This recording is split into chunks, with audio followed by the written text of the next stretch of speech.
Welcome everyone to episode 95 of the Looks Like a Movie podcast. My name's Kevin. I'm here with Doug and Owen and an incredibly long-awaited guest, often mentioned, friend of the pod and longtime listener, Sophie, to talk about When Harry Met Sally. But first, as always, we can talk about what we watched this week. I didn't give you any warning, Sophie, but if you want to go I know, here we first, go. you can. That's kind of fucked up. Yeah, Yeah. damn. I'm sorry, I forgot that part. It's okay. I'm familiar with the pod, don't worry. Yeah, I'm aware. Um, okay, let's see. I didn't watch that much this week, but I took a train from Virginia back to New York, watched 2 movies on the train. I rewatched The Master, which I hadn't seen since 2020, and I wasn't a huge fan of it the first time, so I wanted to revisit it. I think it's fine. Like, there's some cool stuff in there, but it's not my favorite. Um, yeah, Are that's all I'll you say. a Paul Thomas Anderson agnostic, or Um, no, okay?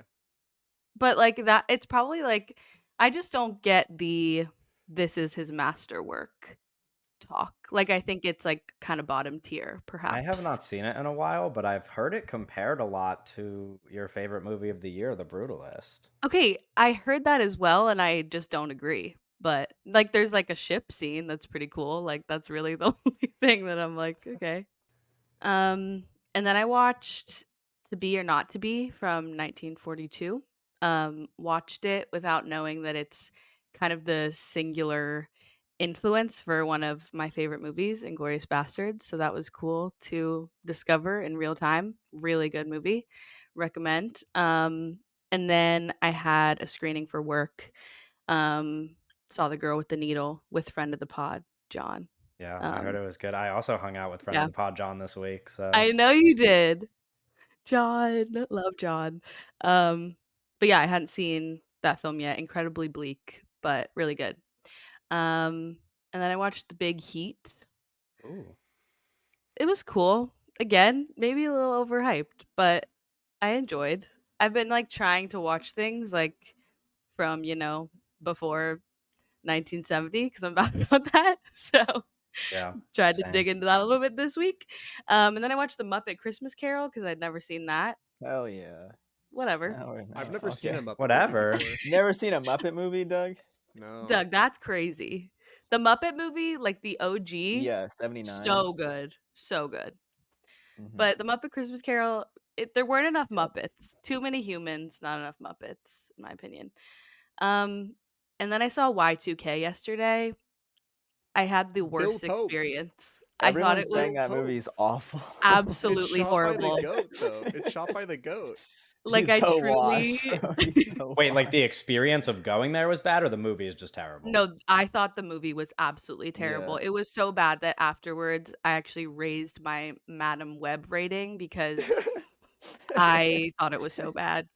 Is Rachel Um, Zegler washed? A yes. little I bit. I Yeah. was sitting there thinking You're like talking. You're her talking about like best a movie. 22-year-old woman. Yeah, Yeah, and she no, was the goat. true. I watched West Side Story, and I was like, "This is the greatest actress of all time." No, So I'm like, I exactly. I don't was know. like, maybe forever her best movie will be her first, and that's sad. I But mean, yeah. Well, also, it's like it's a rough bar to clear. yeah, Yeah. I think a little for bit. sure. I don't know. The Snow White movie looks promising.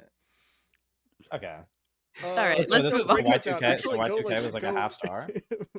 I rated it 1 star. Oh, The okay. script. Oh, Kevin, you're gonna hate this movie. Oh, Yeah. I mean, I was so close to watching it on Thursday, and then I was like, I kind of would rather just stay home, but I will watch it soon-ish if I get a chance, maybe.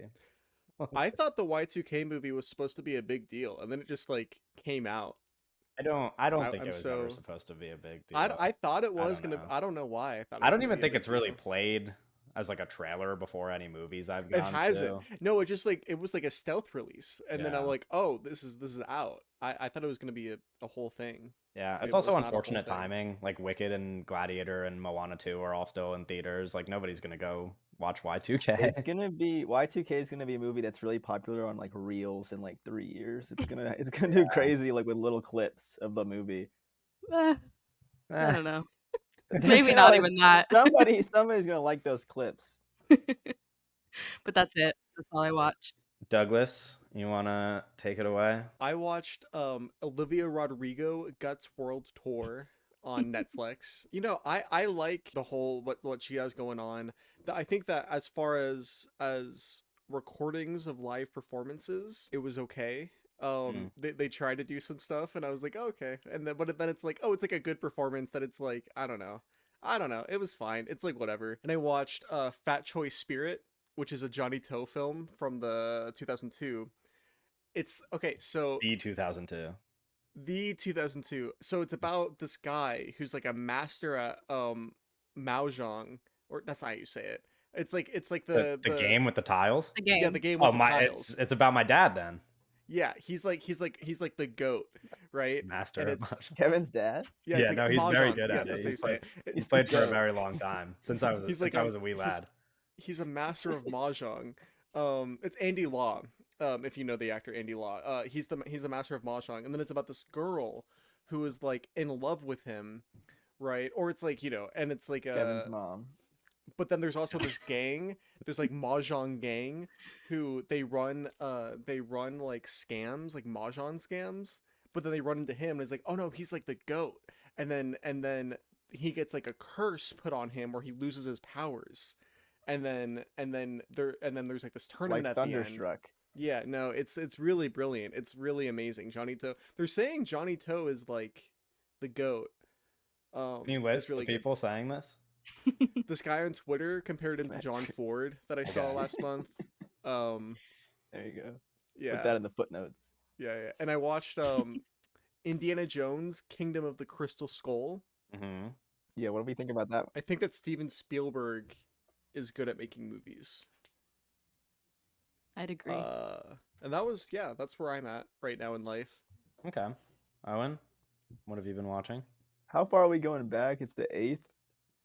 Yeah, you I'll can do the include math. this. I mean, -7. I rewatched Juror number 2. I watched The Married Woman, which is a Godard from the 60s. Really amazing. I haven't seen all of his 60s work. I want to kind of go back now because I've kind of bounced a little around, kind of seen something from like every era. But this is one of the big ones from the 60s, and I really like that one. That's kind of an instant favorite. Then I watched an instant favorite in theaters with the new Luca film Queer. Kind of, insane movie. I don't know how much I want to really go into that on like the opening of the Harry Met Sally episode, but No, you could do it a little. I don't think we're Go gonna talk ahead. about it. I don't think we're gonna talk about it until that's the what end it's of like. your It's a pod, weird so. position because the release is so small, and the way that we're doing these December episodes, it's kind of getting like the short end of the stick. But I'll definitely it's going to be in my top 10 of the year, so I'll definitely talk about it more when we get to that point. I don't know. I was excited for it, but I was also like, there's so many movies, but it kind of was for me. This is like the final movie of the year. Felt like Nosferatu and Clean Unknown. I'm excited for them, but I'm like, I don't think they're gonna be like anything. I don't know. I'm like, Nosferatu is probably fine. You're like, And then whatever, Complete dude. Unknown, like, Fucking, who Yeah. cares? yeah, it's like, but this is the movie. I was like, oh, this is gonna be something special, or it has to, potential to be. And I was really blown away with Daniel Craig. I was expecting certain things, and I expected it to look really great and certain things like that. But I've only seen the Knives Out movies, and I haven't seen his Bond work. So I really was unfamiliar with him as an artist. But I really enjoyed that performance, and I thought Drew Starkey was really good with a lot of his performances, just like him like looking across the room. But I thought there was like a lot there that kind of worked in the text of the film. But yeah, You I don't know. keep I know Kevin saying- might have something to say about that. What? You Doug? keep saying that you're unfamiliar with Daniel Craig, and you're like, oh, I didn't know this guy was a good actor. That's so crazy to me. That's just a crazy thing to Well, say, and it's you keep saying more- it. And I'm like, It's more. I knew he was a good actor, But he but hasn't seen the him act. performance is so specific in this film, and it's different. It's not Knives Out. He's not doing the Knives Out thing. Like it's a specific no, performance yeah. that I am more gravitated towards than stuff I've seen him do before. If that makes sense. Yeah. Like it's like I knew he was a good actor, but it wasn't like I'd never seen him in a movie that I really loved, and a lot of that has to do with this specific performance in this film. Rather than like him just like I wasn't like he's a shitty actor. I hadn't seen him in a lot of movies, and this specific performance I think is special, and I think it is a different performance than stuff I've seen him in. and even just talking to people who've like with the Bond stuff, like it does seem like a different performance than Well, yeah, some of the James stuff. Like, Bond is it's like also it's not very James broad, Bond. That's what right? I'm saying. Yeah, It's like yeah. it's a But different performance from him, at least from what I've heard and seen. And I um, really appreciated that performance. the girl with the dragon tattoo, Yeah, that one is looks. I very should good. probably watch that The movie. best David Fincher movie, Mhm. probably. Yeah. Okay, dropping takes. But well, it's interesting because there's Queer has this like there's this jungle section. It's like James Bond and Indiana Jones, but like good. So that was my thought on Queer. Those are my thoughts on Queer. Oh gosh.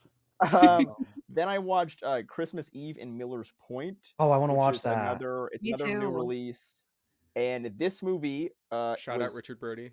was uh shot. The DP of this film is Carson Lund, who directed Ephus, and he kind of shoots the shit out of this movie. Very impressive.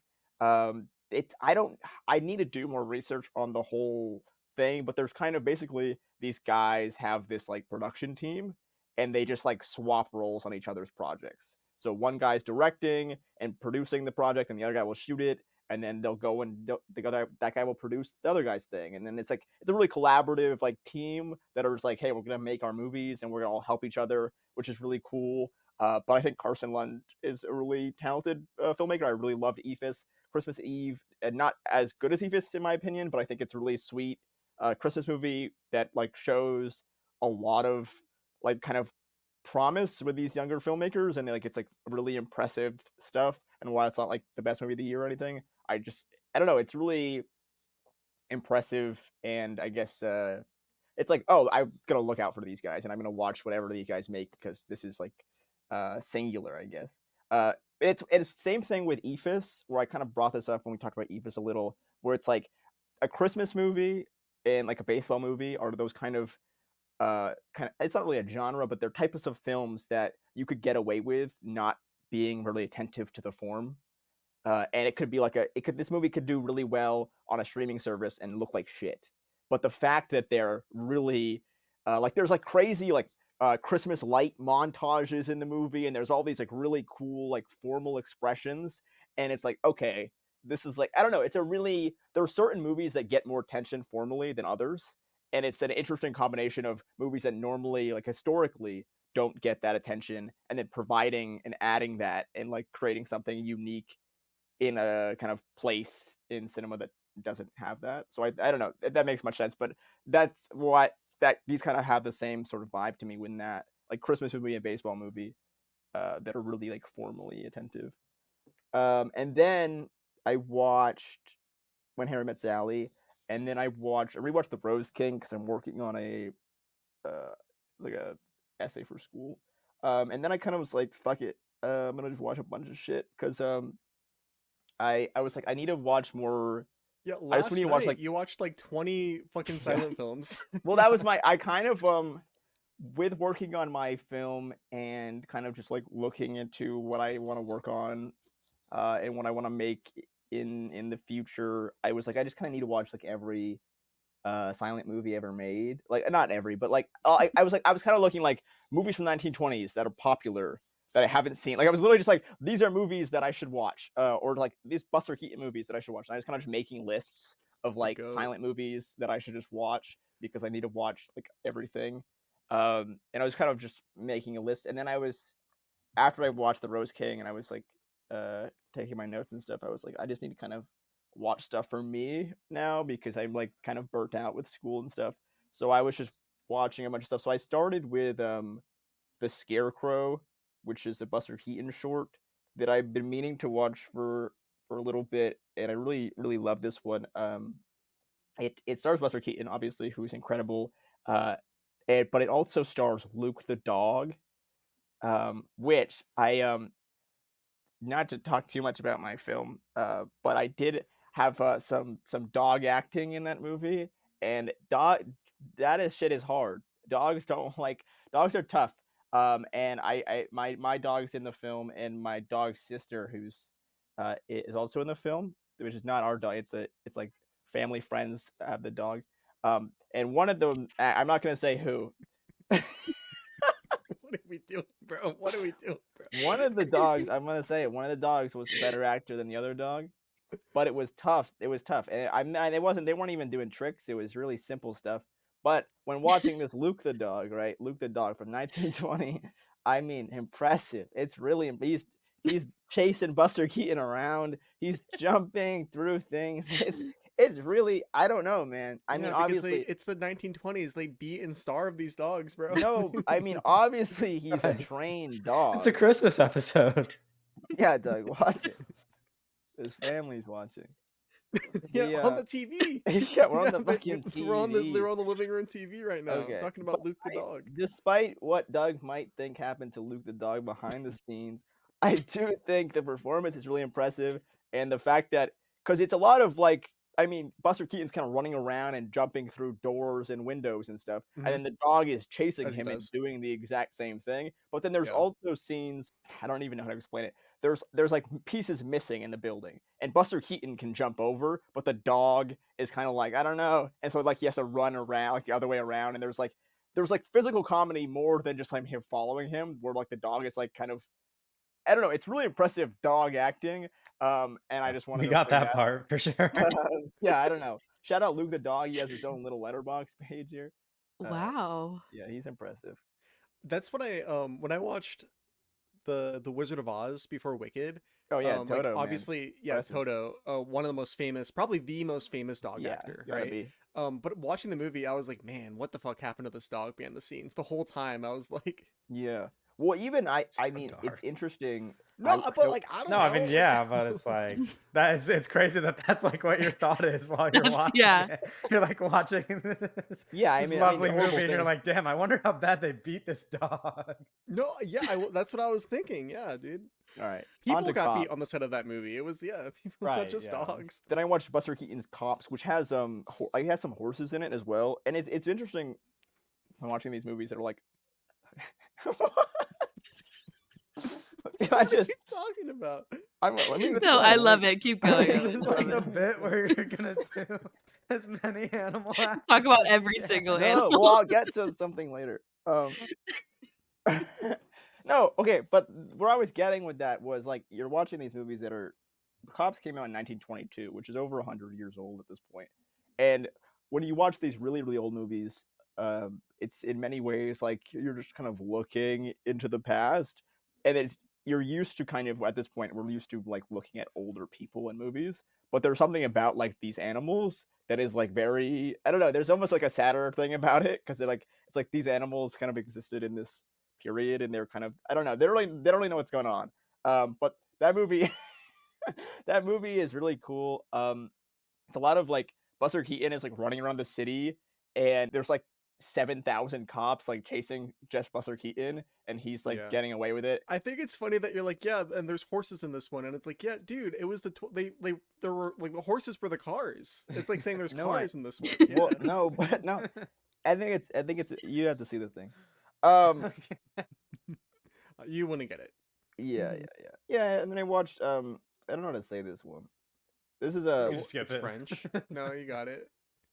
it's a European. It's so you know Babylon. It's the one where they like cut the guy's eye in Babylon. Yeah, in the and it's like an Bible. egg. Un Chien Andalou. Yeah. that one. Yeah. So that was one of them where I was like I looked at like 1920s popular films and I was like, oh, this is just one that I haven't seen and it's like 16 minutes. So I watched that and I immediately kind of like recognized like the iconic imagery. That one's, I mean, really impressive. Feel like it's, you know, it feels a lot like very modern and obviously it went on to inspire a bunch of stuff, so it makes sense. And then I watched this film called Film from 1965, which is another surrealist short film with Buster Keaton. It's from the 60s though. It's really old. Yeah. This one's incredible. It was on Criterion, only 9,000 logs, and I've been meaning to watch it for a while, and I I've recommend been meaning to watch this for a while. too. anybody watch this film. It's very, I mean, there's like obvious, like David Lynch probably loves this. You know, it's like it's very obvious this inspired a bunch of stuff. They're weird like letterbox reviews where it's like this is very like student filmy, which I think is funny. Because I don't know, it's very impressive in a lot of things. I think there's a funny moment because it's pretty silent the whole time, And like the loudest noise of the whole film is like this old lady like shushing the other guy. Like it's like a really loud shush, but the rest of the film is pretty silent. Um, but yeah, I don't know. That was really cool. There's also there was a great scene with these dogs in this film. Oh, I think it's a cat. Well, there might be a dog and a cat, but the scene, it's a really funny bit with Buster Keaton where he picks up the animal and he puts it in this door, and then he turns around and then the animal runs back, or like, so he like puts it in the door and the animal runs out, and then he turns around and the dog or whatever is back in the like little dog pen or whatever, the dog, like the, like, you know, those like soft Did he dog No, just beds. say no, it was a yeah. cat? I'm going crazy. I don't No, remember he did really. I say it think, was a cat. well, I think there's a dog and there's a cat. There's like multiple animals, so it's also a He's not really goldfish. describing which one we're paying attention to very well. There's a goldfish in the scene as well, but that's Jesus. not really important here. I'm Okay. more talking about this like dog cat whatever. Who is it's a I good think bit. we're past the point of things being important or not. Yeah. Pretty sure. Andrew Oh, Saris said that this was one of the most pretentious films of all time. yeah. Well. Shout out Andrew Saris. Yeah. Rest in peace. And then I watched Modern Romance to top the night off, the Albert Brooks film, because I was taking a hard turn. Just another film that I've been Something meaning to to take watch. the edge off. Yeah, really. Well, I was From all these also animals, like, all the animals, right? yeah, there's no You couldn't animals stop in this thinking film, about no. them being tortured. Well, it was kind of one of those things where I was like, I could sit here and watch like every amazing Buster Keaton short, but I was kind of like, I didn't want to like overboard myself, and not overboard, Not overload. a word. Yeah. Yeah. I didn't want to just like watch like amazing movie, like this is also Overboard amazing movies, is a word. Okay. no, but that's not what I really meant. Yeah, but like you were just that's not, yeah. Just keep going. I didn't want to just like, I don't know, I wanted to kind of save some stuff, so I was like, oh, these are really great, I'm gonna watch something that's really great in a different kind of area that I've been also meaning to watch, because I think Albert Brooks is really great. And I watched Broadcast News, and I think he was really good in that, but this was a film that it was more like kind of, oh, this is like a real like talented art, because he's just acting in the other movie that I've seen him in, and this like this is my first film that I've seen him direct. It turns the crazy factor up on like the rom-coms, where like sometimes it's like these guys are like insane, but it's like they're not supposed to be insane. That's just kind of like the time that they were living in. But this is like, oh, this guy's fucking crazy, and I like that aspect. It's like, it's kind of dark, and it's also, he's a film editor. It has like the kind of like this like blowoutness to it, where he's like editing films. But it's funny because the director's an idiot, and he like wants changes. Like Albert Brooks is an idiot in real No, life? no, Albert Brooks is Albert Brooks is the editor in the film, and in the film there's a director, and Okay. Albert Brooks is making these amazing. It's basically like, it's like Star Wars, like the movie he's making is like this shitty like Star Wars movie. But the director is like wanting it to be. He's like fucking the movie up. He's fucking the movie up. And Albert Brooks is like saving. He's like, the whole thing is like, he's like, I'm gonna save it by the edit. Like the edit's gonna save this movie. But the director, it keeps like overriding his decisions, and fucking the movie up. It's really I like that part. Bruno Kirby's in this. Segue. Segue. All right, I'm done. Kevin, what's up? Yeah, I'm gonna keep it short for obvious reasons. I watched Step Up 3. John M. Chu will be mentioned several times this episode, actually. What? I watched. What does that have to do with anything? One of our John? finest directors. Yeah. John M. Is Chu. he in Harry Met Sally? I didn't notice that. No, he's the director of Step Up 3. Yeah, but he has like a cameo role. And like the director of Was he several alive or not other alive? movies. Was he around? Was he alive? He was definitely alive. Yeah. How old do you think this movie is? Oh, Yeah. I'm scared. I watched When Harry Met Sally, obviously, and then the other night I saw Queer, like Owen, and Like you just not, like not Queer like Owen, but Queer like the movie that Owen also saw. And I thought it was really What did you good. think about it? It's one of the best movies of the year. I saw it with a friend of the pod who was mentioned before, John. And Wait, you did? yeah. I saw it with a bunch of people. But yeah, John was there, and we all liked it. and I don't know. We had a lot to talk about after the movie. There's a lot going on, and obviously, like, had I read the book or any of his books for that matter, I might have a Yeah. bit of a better understanding of what's going on. But even without that, I was like, this is just way too good. Sometimes And you don't need to it just understand made me things. want to read it. I saw like an excerpt on Twitter after watching the movie, and I read like this one page, and I was like, oh, this is amazing. I get it now. Mhm. And but the movie's great, and I guess I won't talk about it too much because similar to Owen, I think it will Yeah, I'll do an definitely hour on it in like 2 come weeks. up on our year end thing. But echoing all your points, Daniel Craig is amazing, but I knew that part already. Luca's awesome. Probably the only movie that rivals it is another movie directed by Luca this year. Yeah, Which one do you really. like better? Bro, the dick riding is insane. Do you like It's are you a not. Challengers Yeah, I guy? like Challengers more, but it's hard. I mean, there's such different movies, Well, they are. That which is really I'm sure interesting. I will like. The thing about Queer is that like I've been thinking about it today and yesterday and blah blah blah, and I'll probably Yeah. continue to. Whereas like Challengers is Challengers like is, way more pop. yeah, exactly. So it's like who knows what I'll think about it when I get to watch it again or talk about it some more and all that stuff. Yeah. But it really, it really worked for me, just like all of it. And I've been thinking about it a lot. Really cool movie. And that's pretty much it. Oh, and yesterday I went to a Pistons game. I watched that. I watched the Pistons play in person in Madison Square Garden. That was really cool. Pistons won. I was kind of being pessimistic before the game endlessly and saying like, really cool that I'm going, but gonna stink when my team loses. And then the game started, and they were hot right away, and like all the Knicks fans around me were really upset. The Pistons went up like 17-5 to start the game, and everybody was like, "What the fuck is going on?" And then it kind of just happened all night, and they just like couldn't miss. And I was like, "This is a miracle that this happened for my." Well, Now you it gotta was go to every other game. yeah.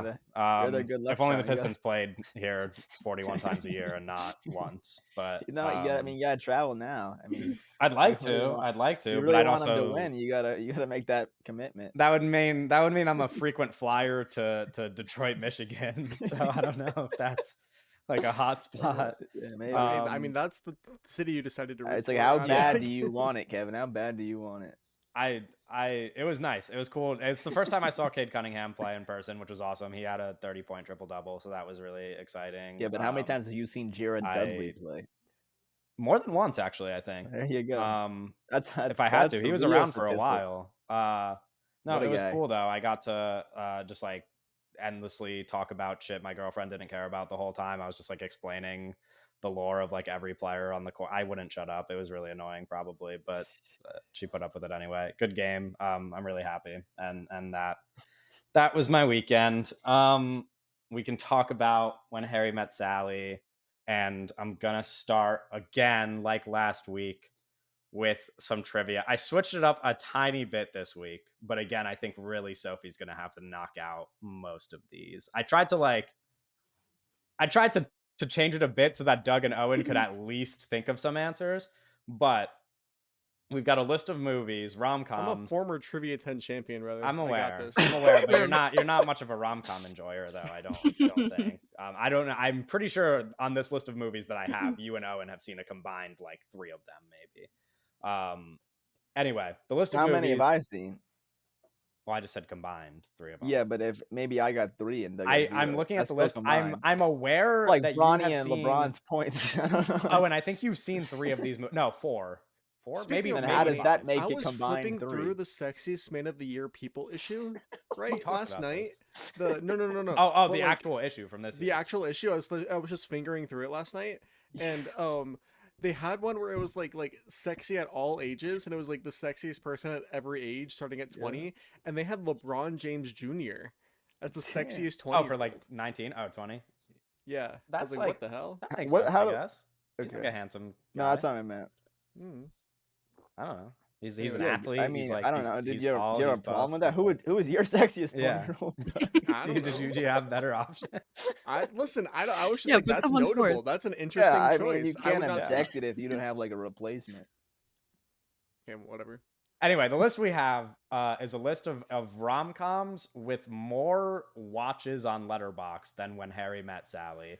I wanted to do highest average, but the list was really funky when I did highest average. So we're going by popularity. Rom-coms are more popular than When Harry Met Sally, and I specifically only did movies that have romance and comedy as their top two genres to try to at least make it look like a list of rom-coms, because I was getting like Shrek 2 and Popular stuff. is It was weird because getting Letterboxd is not real. right, but Letterboxd is not. these are real. all popular movies. Citizen Kane doesn't have a obviously. million watches on Letterboxd. I'll give you a couple hints to start. A couple of them are like really new, like No. really new movies. Hey, I knew that. You don't have to tell me. No, I don't know. Yeah, What you did. I could put two Stop and two dropping together. hints, Harry's pal. Let us insane. guess. Okay, go. There's 17 movies. You're not gonna get all of them, but name as many. 17 Wow, again. that's surprising. Yeah, no. That's When the Harry first Met Sally, one. way less logs than I thought. Not even a million yet watches on Letterboxd. A million is a lot of logs, Kevin. Well, I thought it's like a Like very I said, popular Citizen movie. Kane doesn't Like have he a million. said. Sure, but this watches. is like we're talking about movies people watch. You know. Okay, so we just throwing them out. Yeah, you can just anyone name. but It you. doesn't have to be in order. You just got to get them all off the list, or as many as you can. Anyone but you. Anyone but you is on the list. Number 8. What about Crazy Rich Asians? That is the last spot on the list, number 17. That's the That's the other John M. Chu mention. Oh That's shit. what I clocked Yeah. that. Is Um, Eternal Sunshine of the Spotless Mind? No, That's not a present? and I comedy. don't think that's a rom-com either. It's like a comedy. It's funny. That's just not. a No, that one comedy. is not on the list. Trying to Just 'cause think it of has recent Jim Carrey one. in it. A little K Meek's favorite. 10 Things I Hate About You. That is the number one movie on What's the list. that movie Wow. Most with watched Jack rom- Quaid in it? Is that movie on there? I What? don't even know what movie you're referencing. It's a yellow poster. I don't think it's on there. I'm just thinking of movies I've seen. I'm like drawing a blank. I can't think. Like When Harry Met Sally just seems so How important to many me that I'm logs like, does Think When like Harry more Met Sally modern. have? Think like more modern. All of these movies, minus like 2, all of these movies are newer than When Harry Met Sally. What? How many logs does it have? When Harry Met Sally? When Harry Met Sally has about like 960,000. So I'm Jeez. pretty sure every movie on here, yes, every movie on here has over 1 million watches on Letterboxd. Damn. Yeah, these are all in the million club. So like I should know them. you should know every single movie, although you have watched barely any of them. Does but- Moonrise Kingdom count?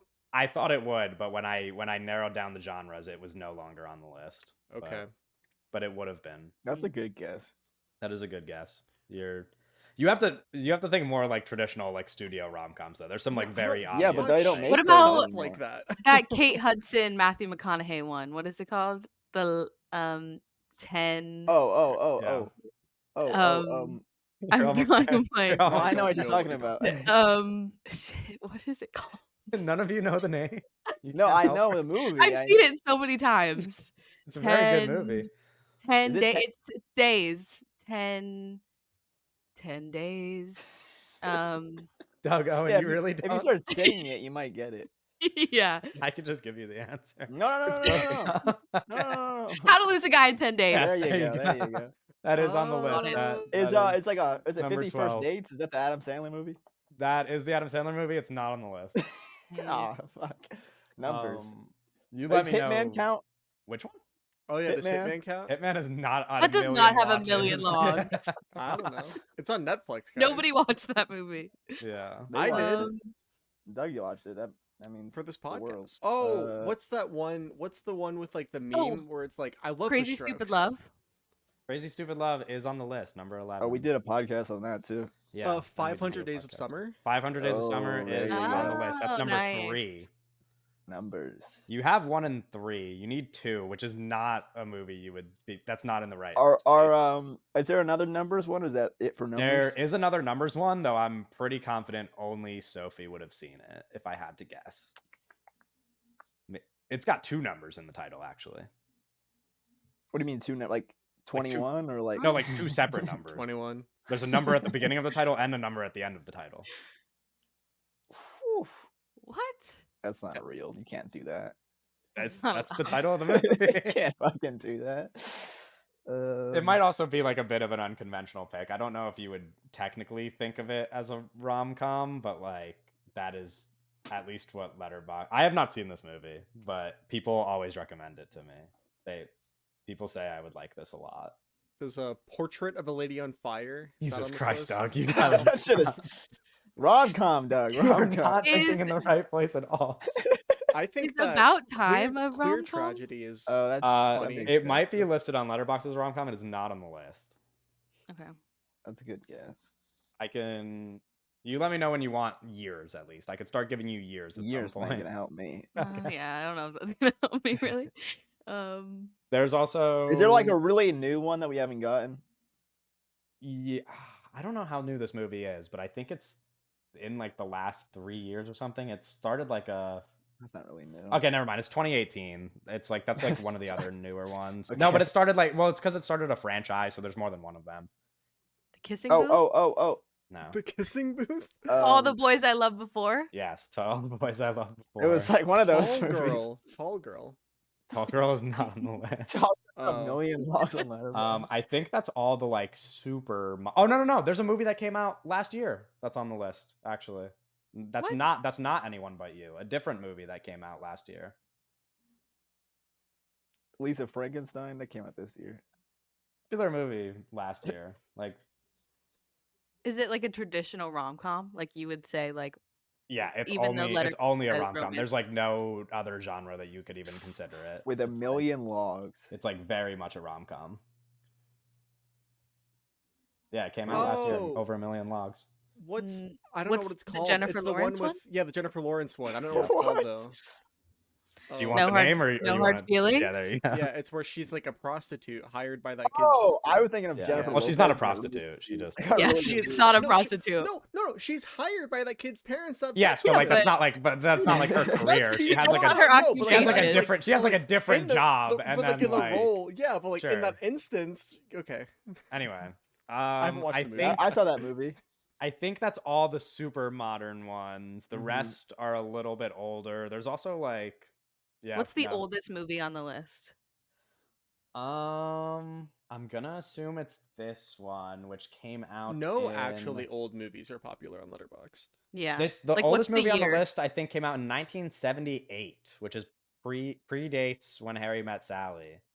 70. It's a real 78. popular movie, often referenced pop 78. culture movie.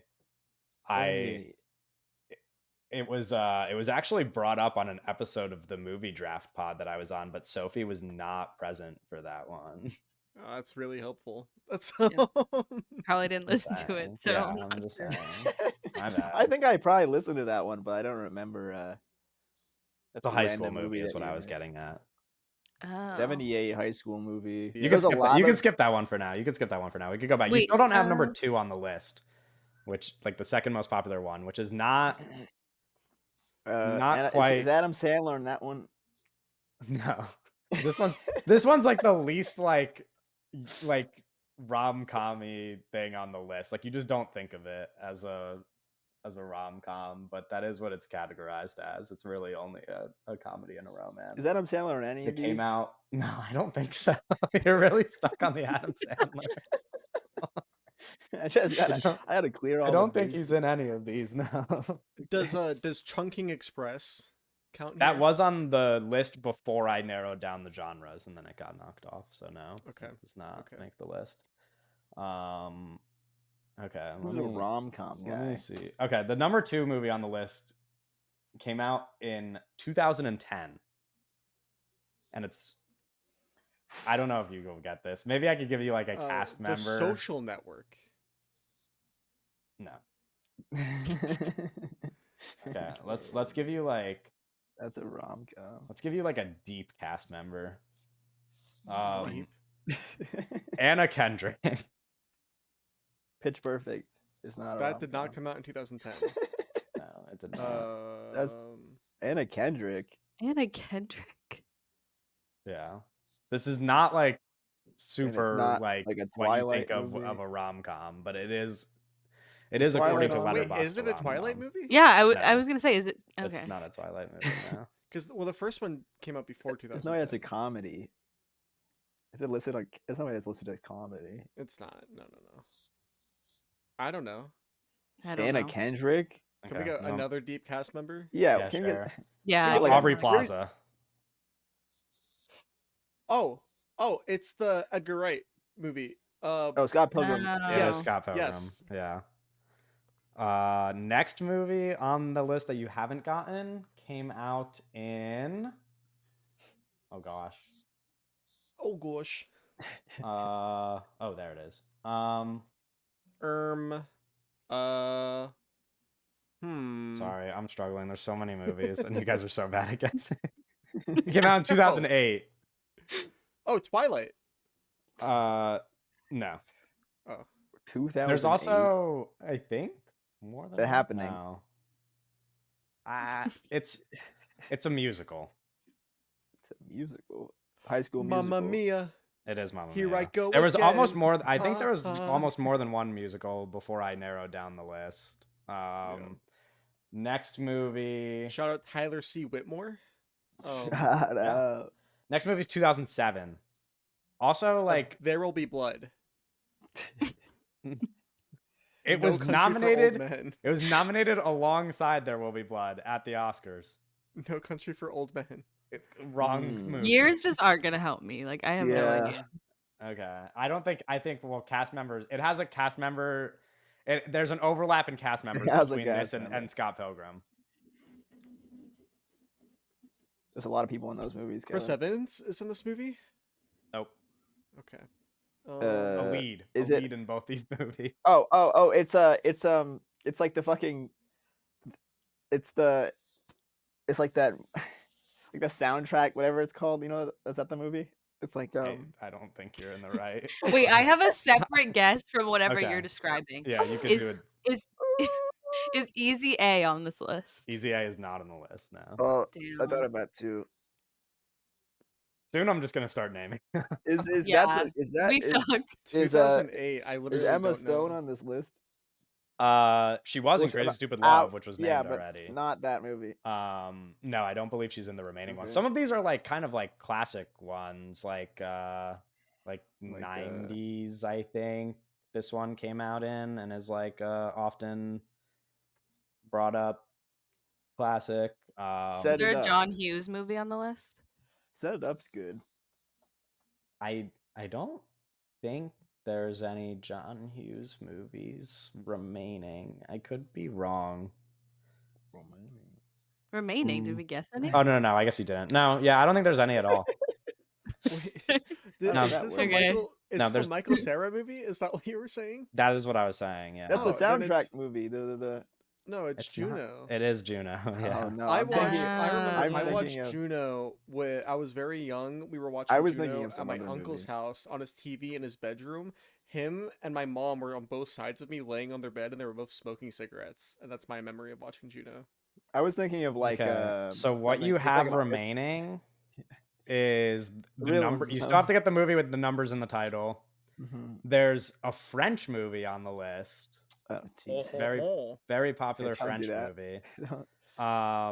There's like the two classics that I Very mentioned, popular French. and movie. then Is there's it- only one other movie that I did not give you a hint for, but Very Is popular is this French French movie movie. perhaps share a director with Alien 4?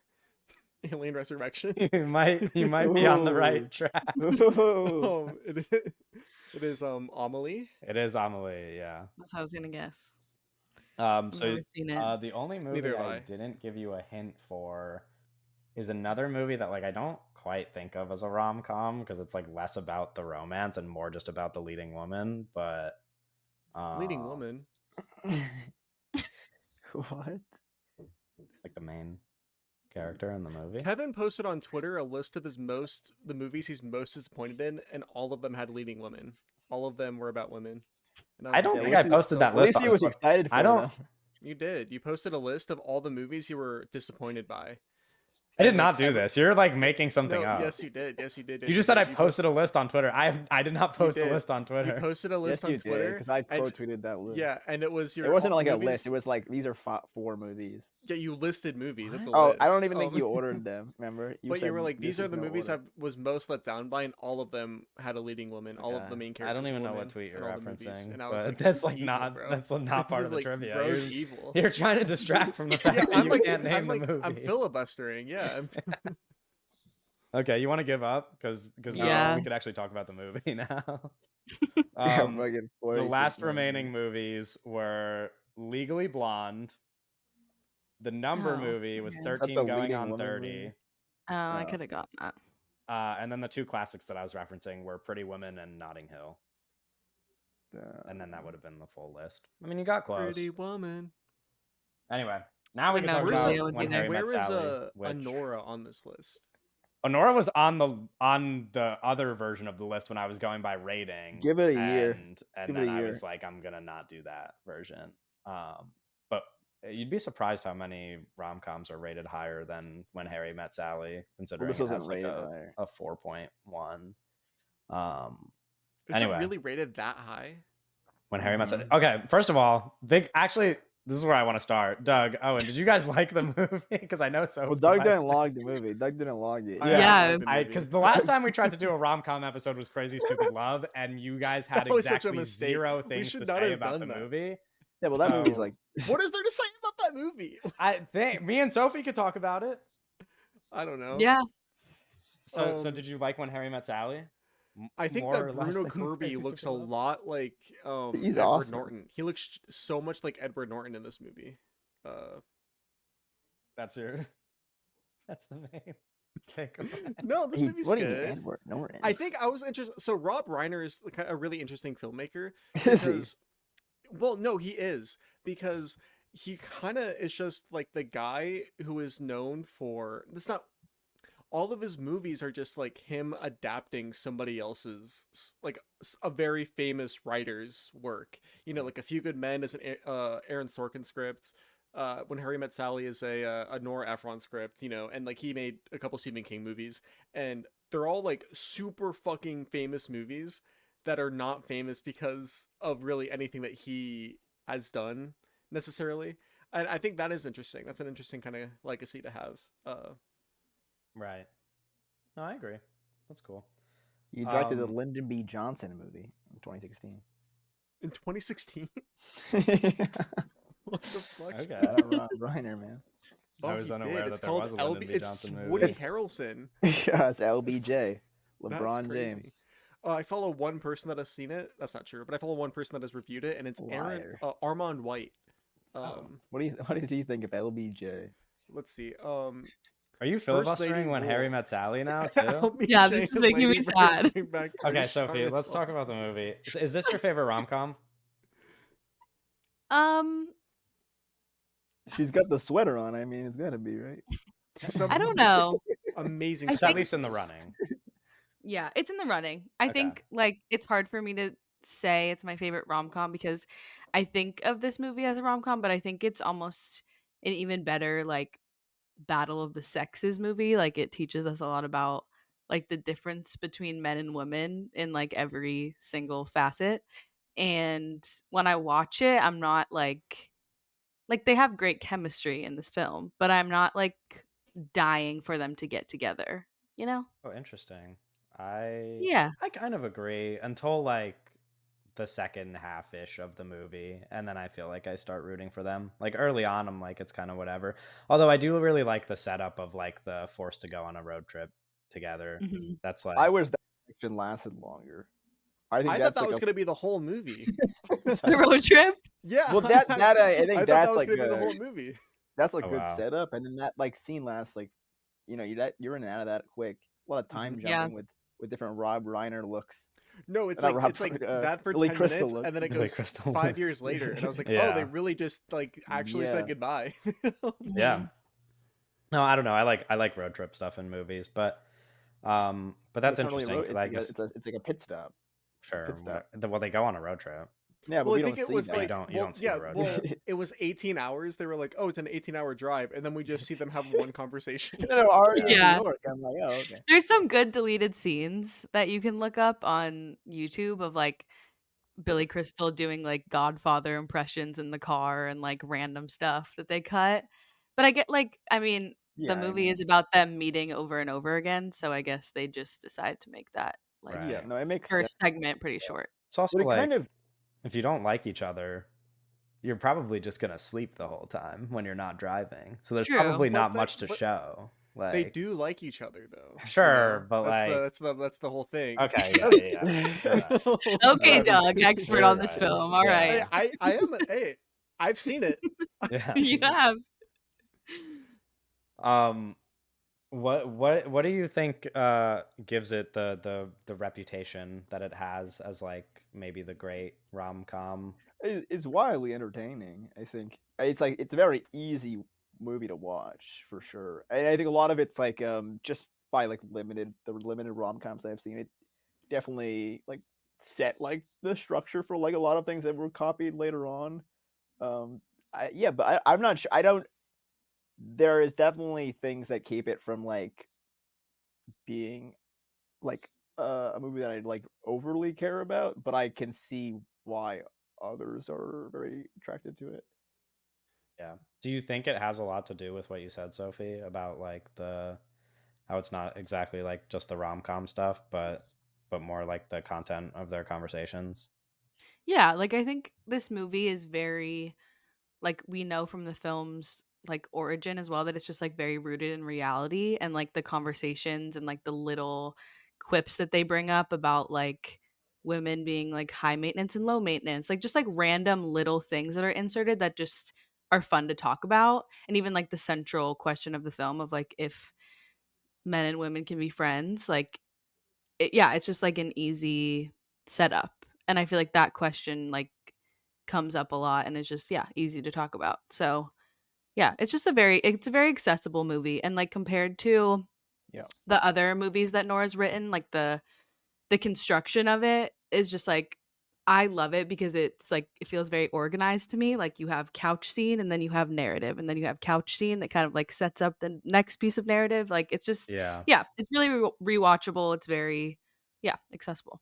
Yeah, I was gonna ask about those couch interviews as well, but we could talk about them now. Is that like is I that was like gonna ask about this, but I guess we can just talk about it now. no? She brought it up. I'm sorry. No, it's an important Um, thing to bring up. I Kevin, Yeah, you're think. no, doing a it's great yeah. job. I'm trying. Okay, Doug and Owen don't have anything to say. Okay, let me. I have plenty of things to No, say. I Okay. have so You much have to say Okay, about this then you say movie. have it. you haven't What did you asked think me about? anything. What did you think about the interviews?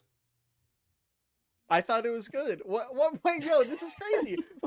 No, I thought the interviews were interesting. It's an interesting little framing device, right? Because the Mhm. first time they do it with the first interview that happened super early on, I was like, "Oh, this is like okay, this is interesting. They're really old now, right?" Because you just think, at least I did. I was like, "Oh, this is just them, I guess, right?" Yeah. And then it's like, no, it's like I don't understand totally what it is. Like it's like a documentary thing where they're just asking people like how did they meet and like explaining their story, and then this is them explaining their story, Yeah. right? It's an interesting framing device. It's it's interesting because it like I think it works, but I also think it like doesn't really.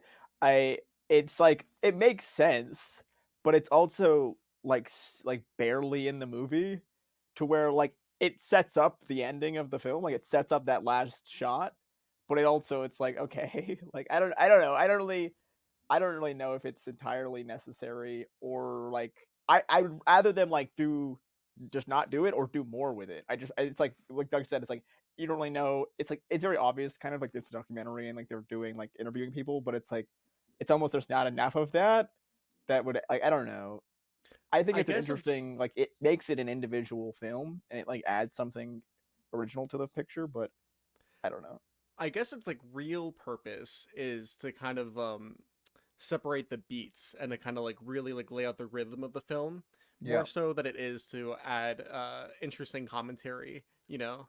Well, So when you Yeah, take I them think out, it's that's cute. what would be missing more so I is think part of it its too is rhythms and that movements. like when I had watched the movie for the first time, however long ago that was, and I think I guess for a lot of people who see it as more of just like a rom-com and are like and think it's really cute, is that like the interviews would also be cute because they're like old couples and stuff or like people who Yeah. are together. And then it's like when I was watching it back and we were like looking at all the couples, we were like, some of these are really adorable, and then some of them we were like, that's not romantic at Yeah, all. yeah, yeah, And yeah. so Yeah. I think it actually serves more of the purpose of what Sophie was saying. Cause like the one interview they do, I'm like, this guy's kind of an asshole. Like he's like Yeah. kind of mean Yeah. to his wife. No, yeah, and some of so them they're just like kind of staring at the camera, like the Yeah. woman is doing the explaining of the story, and then the man is just like sitting there, like Right. not yeah, blinking. yeah, yeah. And Like so it's I think it weird. serves more of that Well, purpose now watching it this time and like thinking about the like central topic of the movie and not just like the purpose of, oh, these are like cute couples, then like it's like a cute rom-com. Like I think it's a little bit more than that. And when I watched it the first time, at least I was like, oh, these are just cute couples. And I'm like, wait, maybe some of these people aren't very cute at all. they're very old. They're All all of so them. old. All of them are so They're old. all old. Okay. Yeah. Well, I mean, Except Billy except Crystal for looks them when they 90 show years up. old. Except No, they. I Yeah. mean, yeah. well, that's also an interesting thing. Of, I don't know. It would be interesting to have like a more wide variety of like ages and the like, because when you're talking about like the differences in, like some of them are like more cute and then the other ones are kind of weird. It'd be interesting if like there were like younger couples and then the older couples and like the Or my differences. age gap couples. Like we're like you know what I Where's mean? the age gap representation? Yeah, where's the age gap I don't think that's the representation? movie for this. Oh my gosh. Yeah. Well, like part of I the don't know. movie I is like I they're don't supposed I to don't grow think old it like together it's and such a like, small aspect of the movie for me. That's like it's whatever. okay, that's Yeah, I fair. think ultimately it's just like a structural thing, and I like it because yeah, I think it like what Doug said, like it's a rhythm thing that I like, Yeah. but I think it also does like set up like random like themes and tropes, like classic romance things. But I don't know.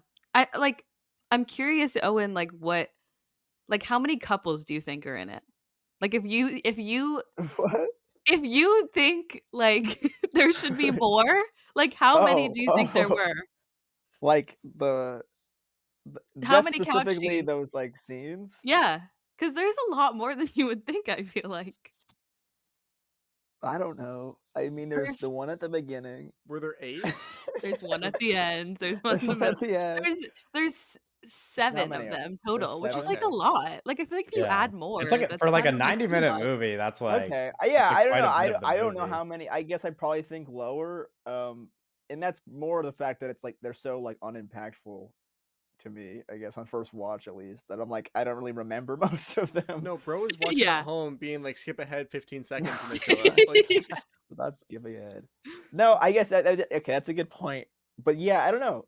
It's like overall, it's like it works with the structure. It moves the thing along. I'm just not like in love with that piece. Yeah, It's I like get it. it's an interesting addition.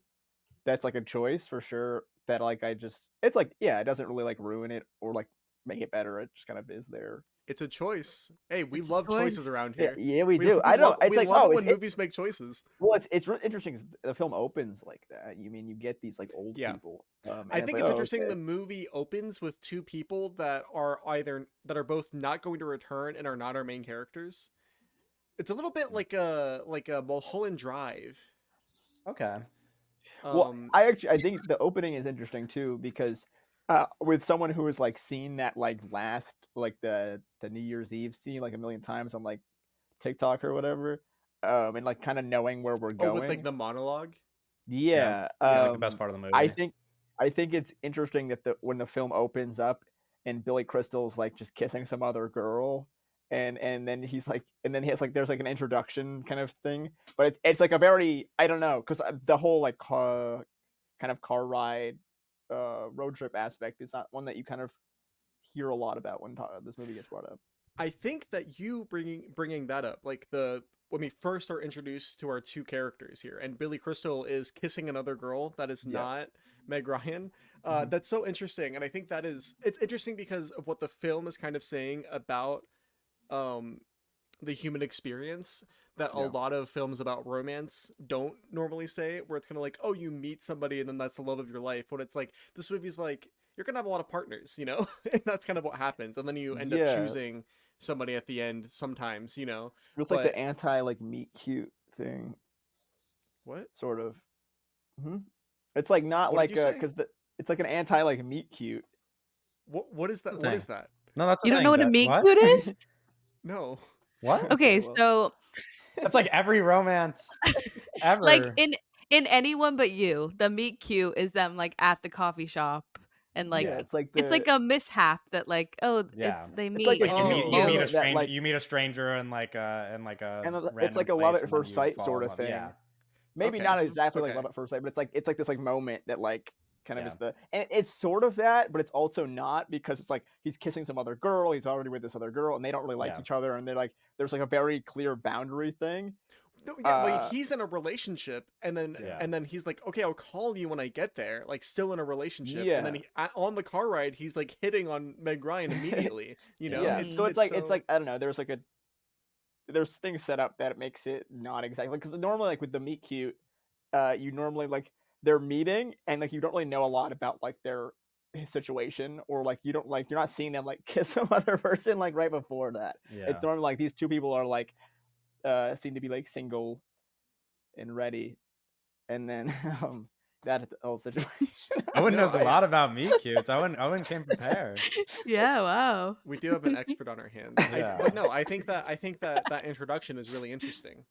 Yeah. Um, Do you want to talk about the central topic that we mentioned, the men and women being friends of it all? Do The we have battle of the opinions? Do we sexes, think as it's Sophie put- outdated? Do we think it makes sense?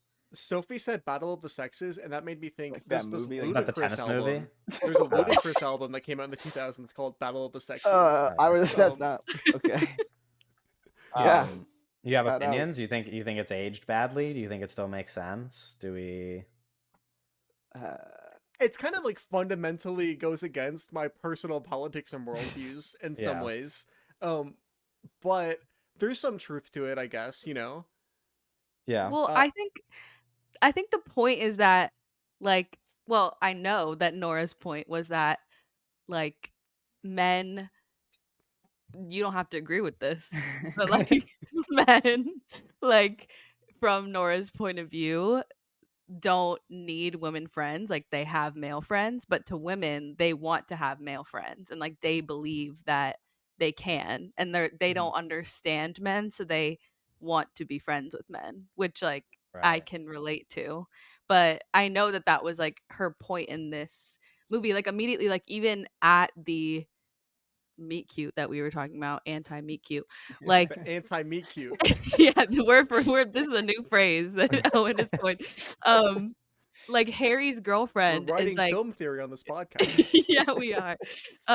Harry's girlfriend is like, or Harry says like, I'll call you when I get there, but then the girlfriend is like, no, Call call me me on the on the way. road. Yeah. Like it's Yeah. just like a difference in like men and women. Like and obviously it's a generalization, but like so is everything. Yeah. Like everything in this movie is like.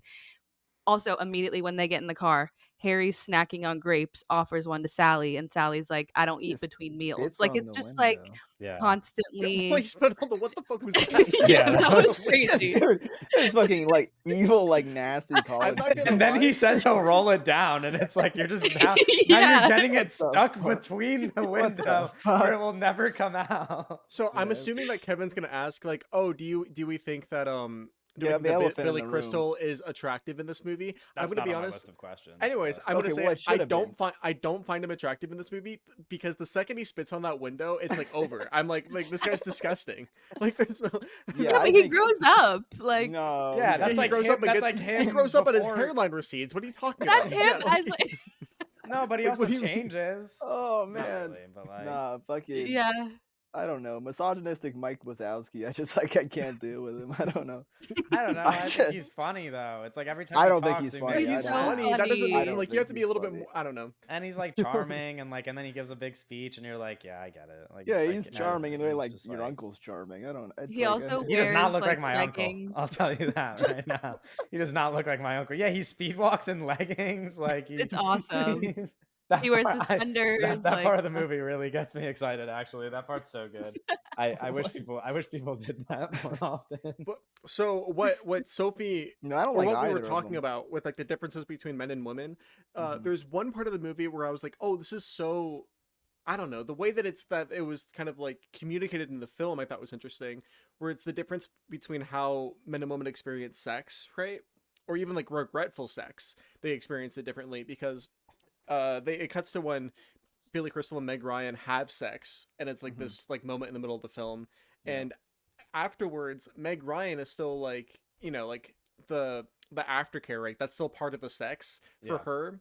And like with him, it's like, oh, the sex is over, and it's like, what did I just do in the moment? And it's like That is true. That's what happens when men and women have sex, where it's like so different right after. It's like immediately different. Like the experience is so different right afterwards. I thought that was, and that I don't know. I don't see stuff like that communicated in movies very often. You know. Yeah.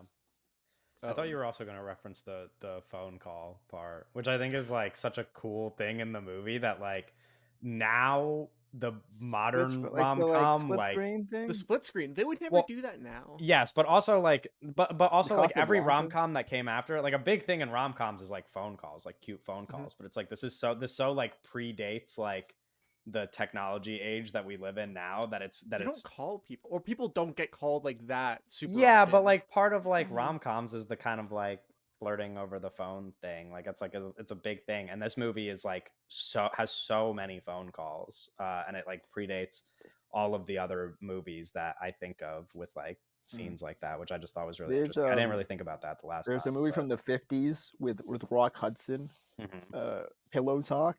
Kind of, it's like the movie's kind of like the ultimate like phone call movie, because he's like, not to like get really into Pillow Talk, but the whole kind of plot is like Dog, No, stop. please, yeah, on the No, no. pod. So like the basically he's like disguising his voice as like another guy. It's like she hates this other guy, because not to like totally get into it. But so they're on the phone. We're getting into it now. Yeah, You no, can't just say you're not to totally explaining, get you're into just it. on the explaining the phone. plot of Into the it. movie now. Well, no, Yeah. there's like a really like- specific you're- element of it that I We're wasn't like gonna get knee into. But deep in some fucking mud right now, and you're like, now not I'm to gonna get into it. Now I'm gonna get into it. So like they share the same line, right? Mhm. And they're always Rock Hudson's always hogging the line, and she's always mad at him for hogging the line. So they're yelling at each other. But then they meet cute, and then there's the meet cute thing, and then he's like, oh wait, this girl's actually like really awesome, but he likes her now, but she hates him, so he has to like be on the phone and act like a different guy.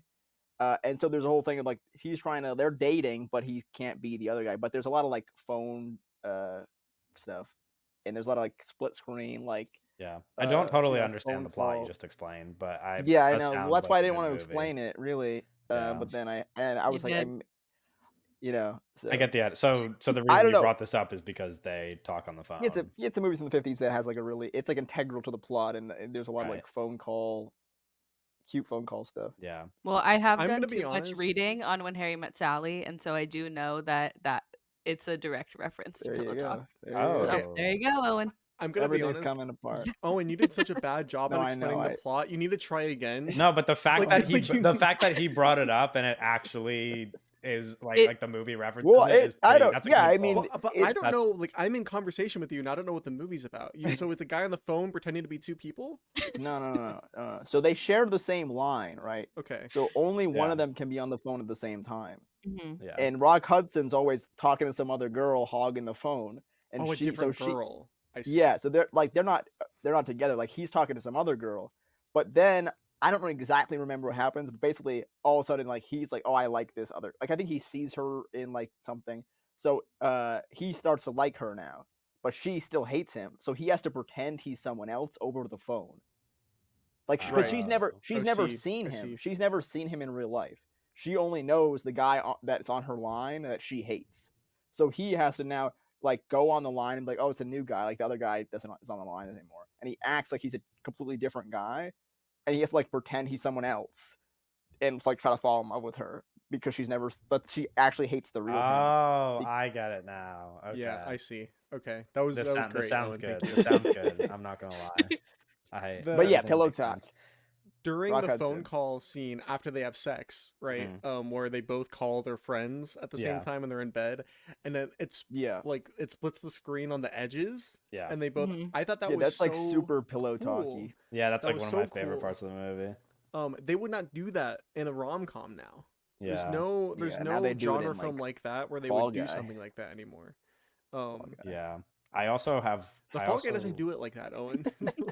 Oh, I know. It does something different. David Leitch is incapable of doing it like that, but he tried. No, well, I mean, it's just because the way the phones work are different now. Yeah. We don't have Okay, like we don't have to talk about pillow talk. like this anymore. is different than like I'm not talking about pillow talk. Yeah. Okay. I'm talking about phones Well, no, yeah, phones are evolution different. in our That's culture. why Right. decision to leave, right? Mhm. Yeah, You would it's have to just do if you wanted to do spin the something block. interesting, you'd have to do like something like that, you know? Yeah. Or I think a good one would be like incorporate. I think the modern equivalent is like FaceTime. It's more like you actually seeing them, right?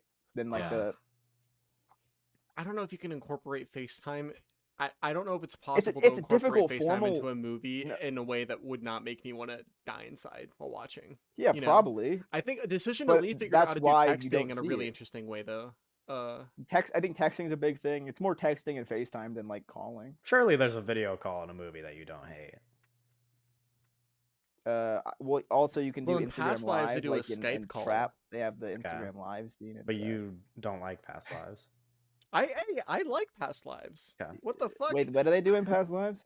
A Skype call. They have a Skype call. Oh yeah, Yeah. that I think that is a good. I think that like I don't like that movie, but I think that's like a good, When are we gonna Yeah. get like a especially major like these film long, with like a these Discord kind of long call? distance kind of things. Isn't that Where we like just have some, Use it? we just have some losers on. isn't that like fucking what Discord for Unfriended 6 or whatever hours. is? Like, isn't that Unfriended doesn't is that not a already exist? rom-com. Or like Isn't the Unfriended about Facebook?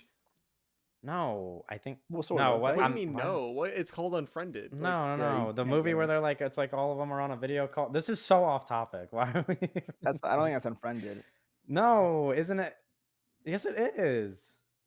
The horror movie where they're like on a video. They're all on a video. but isn't that Am I about crazy? like isn't that about like, oh, your Facebook is haunted? Like, isn't that what that movie's about? I think it's like Oh, a girl, maybe, but I'm man. pretty sure they're all on a video call now. Person, I think it's like a girl.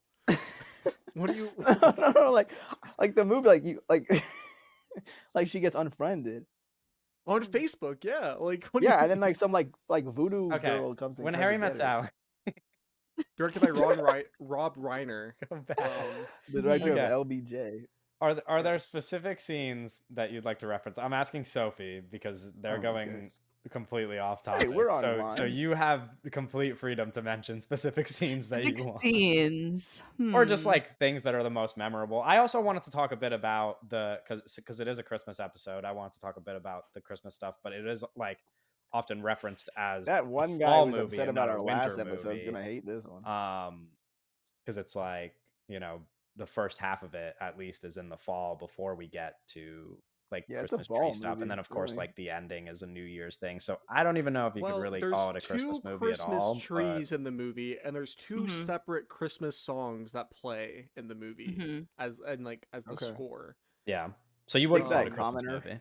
I would not, but like if Okay. you want to, like, we're doing a Christmas episode about it, so it's like Yeah. you got to make some justification. Like, It's Right. more Christmas than fall. Like there's like the one iconic scene where the fall foliage looks really Mhm. good, but Yeah. other Yeah. than that, like they're wearing sweaters, but like Yeah. it feels You more can like wear winter sweaters in movie. fall. Sure. Yeah, you but can you wear can But- wear sweaters in sweaters in winter. But also like Exactly, yeah, the like- big scene at Sweaters the in the end. summer, man. The big Yeah, like do whatever you want. the big monologue at the end happens on New Year's, which is like way more winter, obviously. mean- so I Mhm. think Yeah, it's more. it has to be, I guess.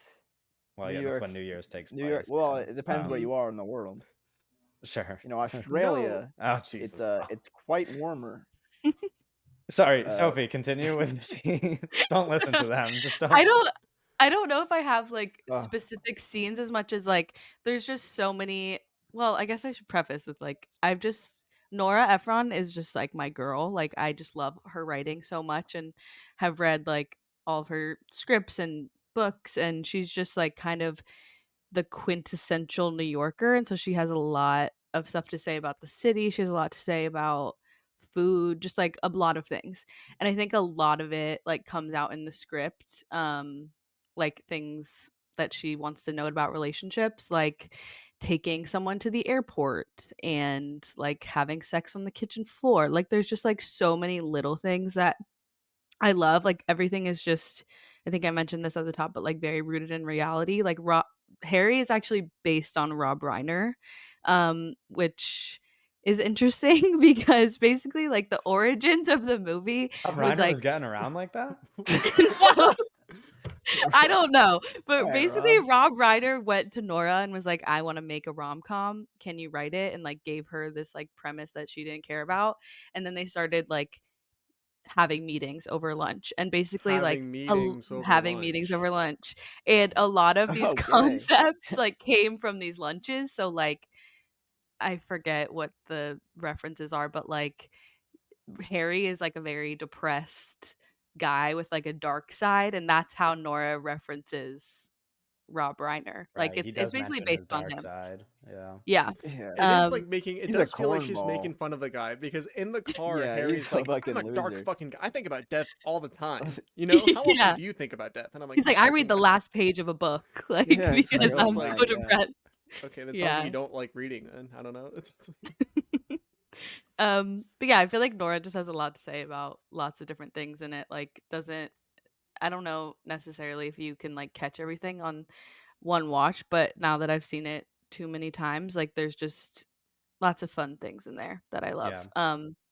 And I think a lot of people do reference this as like the New York movie, and it doesn't really, like, I don't think it's the New York movie because of the way it, like, visually depicts the city really. Because there's a shot that I really like of, the Twin Towers, like, in between the Washington Square Park arch that I really like. But other Yeah. than that, like, there's, like, stuff in the Met.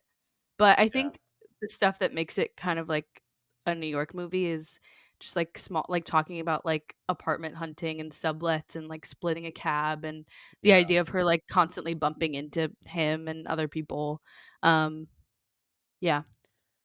What if this opened like The Brutalist? What if when Harry Met Sally opened with that like fucking They come in on a shot of boat. Yeah. Well, yeah, no, it's like the handheld shot yeah, the of shot of the the Eiffel fucking Tower, yeah, and then it's not the fucking stop oh saying my the Eiffel god. Tower. No, you did it. You did it. I keep doing that. I keep doing that. What is it? The Statue of Liberty? Is What do that you what mean, it Yes, what is? is it? the I don't Statue of live in New Liberty. York. I don't know. Oh man, you're too And then removed. yeah, so it's a handheld shot of the Statue of Liberty, and then it Mhm. pans over to a Billy Crystal looking fucking astonished, No. eyes are like So bloodshot you red. want this movie to just be The Brutalist?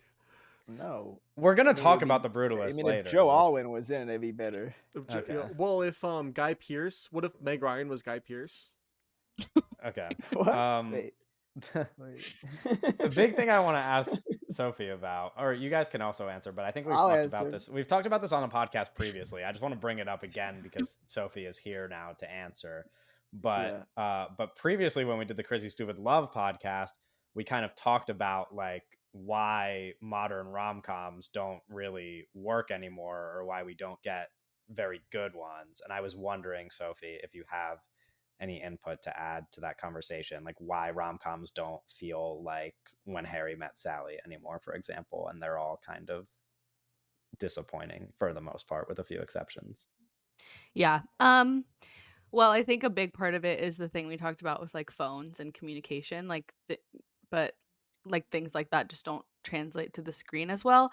But also, like, I was watching this movie this morning and just got so nostalgic for a time that I never lived in, because just the fact that they're like on a double date talking about like what they were reading in New York Magazine instead of like what they were seeing on TikTok. I was like, damn, like I hate it here so much. Yeah. Um so I think, yeah, like, I mean, this movie just feels very simple, and I think they just try to overcomplicate rom-coms these days, and Yeah. they're just not fun Well, in the modern landscape.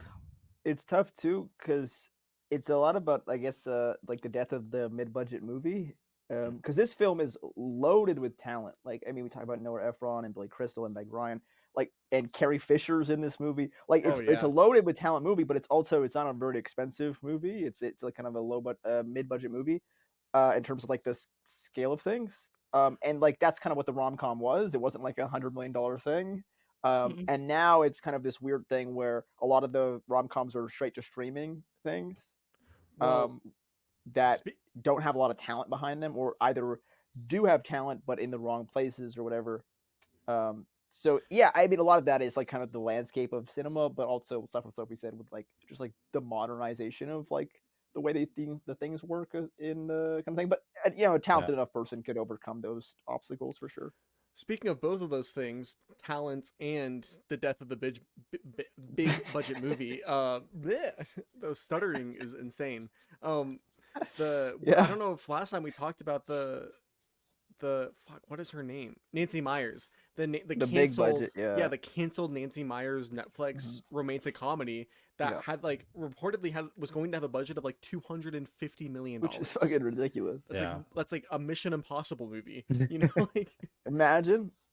So Imagine. they're like jumping off planes and no, it wasn't going to be like that. It was going to be like every other, like, no, but that's the problem is because we talk about like these, you need kind of rom-com stars to Mhm. do the rom-com, but then when actors are asking for this money and then the kind of inflation of like with talent, you need talent to make the movie, but if the talent inflates the number of the price of the picture and then it doesn't get made because it is no longer a mid-budget thing, it's like a Marvel movie rom-com. Yeah, and you There's don't like want the like a rom-com doesn't work if it feels too big because you're like, this would never happen to me. The idea of like people fall in yeah love with rom-coms and like the meet cute because it's like, oh, like I have a chance at this and not like yeah some grand thing that like is never yeah gonna because they're happen to real it's just, anybody. And yeah something like When Harry Met Sally, it's not. I might get some pushback on this. It's not inherently cinematic, you know. Like yeah it can be framed in a cinematic. The writing can be translated into something that is cinematic, but it's not inherently cinematic. There's nothing that requires When Harry Met Sally to be a piece of cinema, you know.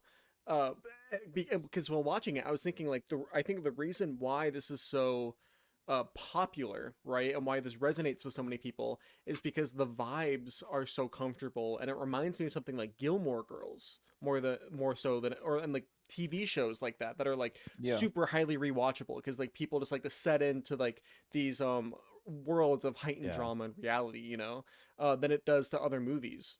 yeah. Um, I think that's like true for a lot of rom-coms. I think that is like rom-coms are supposed to provide some sort of comfort because it's like you would like Doug fucking mentioned Eternal Sunshine of the Spotless Mind when we were guessing trivia things. It's like that's just sad. It's like if you want to yeah watch a rom-com, like you expect it to be happy. Like it's supposed to yeah be some level of comforting. And like you well want it to be yeah like lived in. and I guess to go off with what Doug was saying, it's kind of what I was talking about earlier with the EFIS team of baseball movies and Christmas movies, and then also like, rom-coms kind of fit in that thing of like these are kind of a type of movie that is not really like formally that's not really the point of it being like kind of an informal exploration, and that is why I'm like haven't seen a bunch of them is because that you kind of know what you're getting from a formal thing. That's why I really like Pillow Talk because it is, and that's why it kind of goes on to inspire some other stuff. But it is kind of a formally interesting Oh, rom God. com. Owen loves Pillow Talk. Yeah. It's a good movie. Well, that's the thing is, it's like it's a space. It's a type of film that is not normally formally interesting. That is adding formally interesting ideas to elevate the kind of words in the paper. And I think that there are elements in the Harry Met Sally that are interesting, but most of that is kind of the Pillow Talk riffs. Yeah, But I was I curious really what you oh, guys would think, what Doug and Owen would think about this because it is just like a talk piece. Like it's not yeah. like Well, it's a not like big part of it is I don't like when Billy Crystal opens his mouth, and that's a lot of Really? the movie. That's But Mhm. cool. I I love think every that time he opens his mouth. I Me really too. I was that rewatching it this time. I was laughing so fucking hard. Like Uh-huh. I do he's think so good. I like that scene where they're walking and the really like orange leaves. I mean Yeah. that scene's really pretty. But I don't know. It's a definitely entertaining film that you can kind of like what we talked about, like being really rewatchable and just kind of accessible, entertaining. Yeah. But overall, I'm just not really interested in like it's kind of mainly Billy Crystal. Right. Well, Well, I Billy mean, Crystal's interesting. What is he like? What He's does he old have going now. on? You know? Now he's old as No, he's shit. just What like do you mean? no, but like he like just like wasn't never really like he was Mike in movies Wazowski. like that. You know? Billy He's a Crystal? comic He seems like the comedian. kind of guy He's a that just like plays comedian. himself. I Yeah, know, he's a but like comedian. He's yeah, like super famous. I know. That's why it's something to talk about. I feel like What he's is Okay. just it to super talk about? famous. He's super famous because he's a funny guy. Yeah. Yeah. Well, I don't know, but I don't know. Is he a funny guy? Yeah, very much so. Yeah. Mhm. Like That's what really they funny. say. Yeah. I don't know. You wouldn't get it, but What do you think about his his transformation on the screen. You mean Where just his hair? hairline recedes Is- slowly? He gets a beard over there. I don't know. I think Uh-huh. it's an interesting move. To make his hairline to age recede? somebody as time passes. Yeah. I'm not sure a movie's never not done that. I'm sure a movie has not lots of done that movies. one. Okay, don't Okay, say sure. that, Kevin. Okay, You know that's not whatever. true. Oh You're just my saying God. Don't hit me untruths. with the bullshit, man. Okay. Meg Ryan is really great in this, I think. Yeah, I was gonna ask that now. Obviously, ridiculously beautiful in ways that hurt my feelings, but there's this one part of the movie, kind of like probably like 2/3 in, where it's after her and Billy Crystal have sex, and kind of like, and when friends, then they're like, wow, we're not friends anymore, I don't want to see you, and she's Yeah. like sad and watching like the TV in the kitchen, and I'm like, oh my God, this is like Eyes Wide Shut. This is like Nicole Kidman and Eyes Wide Shut. I swear to God, that's what I thought of it while watching the movie. I'm sure you did. And Yeah. I was like, oh, Wait, this is what? incredible. I love it. I love it when there's like a shot. I can't say this. I love it when there's like a shot of like Can't a say woman it. that's like really sad, and there's like a colored light reflecting on her face, and she's like inside. It's incredible. That's like that's cinema, dude. He's like, I can't say it. I'm gonna say it. He didn't even- Because I have to live my truth sometimes. Yeah. Mhm. Yeah. Sometimes to the detriment of the podcast, but I'm kidding. Is there anything else you guys want to mention? I mean, I was going to ask about the performances, but you obviously just brought it up. Is there anything else you guys want to mention about the movie before we move on? And there's gotta be. Love the music. Love the sweaters. Oh yeah, the Yo, my God, the sweaters. sweaters, Yeah. the costuming, the costumes in this film are incredible. Listen, Billy Crystal, I might not think he's a handsome guy necessarily. For me, Okay. but it's like he's so well dressed. Yeah. He undeniably well dressed. Yeah. He's rocking suspenders at one point that I Yeah. love. There's the scene where they're at the museum, and Meg Ryan's like, "Oh, I can't go see a movie with you. I have a date tonight." And he's like, "Oh, is that what you're wearing?" And then she does a fit check to the camera, and it's like, "Oh yeah, that's a fit." She's rocking that, dude. She's wearing like the She long does a skirt fit with the check. jacket. That's a Rob Reiner. Okay, so now we're gonna do the fit check scene. Rob Reiner. No, yeah. Yeah. All right, that's all we needed to say. Okay. I guess. Wait, Kevin, are there any like quotes or like specific lines of dialogue that Oh gosh, I don't have them love? pulled up, but I was thinking about it while I was rewatching it. I could try to find some, but really the thing that stuck out to me this time was just that every time Billy Crystal opened his mouth, I was like, this is the funniest thing ever. I Mhm. literally laughed so You're hard crazy. at every single. That's crazy. You guys are too young. You don't get it. It's a different era of comedy. Fucking You don't what? you don't get what it was You like don't back get it. then.